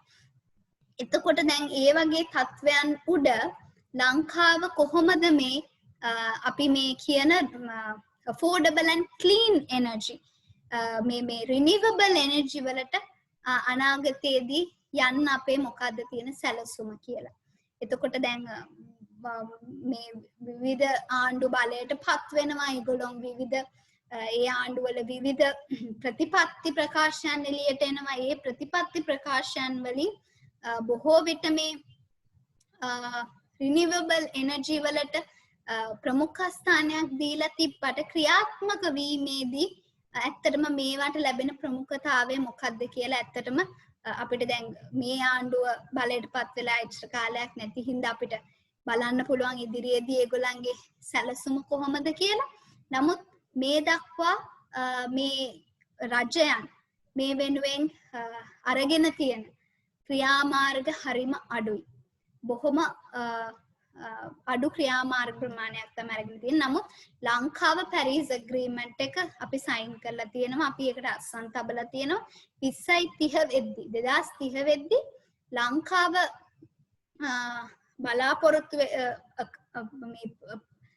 පැරිස් කිවිසුමට අනුව අපි මේ රිනිවබල් එනර්ජි ටාගට්ස් වලට යනවා කියලා අපි ඒකෙදි සහතික වෙලා තියෙනවා. ඉතින් ලංකාව රටක් ගත්තා විදියට අපි මේවා ගැන ලොකු අපිට බලපෑමක් තියෙනවා.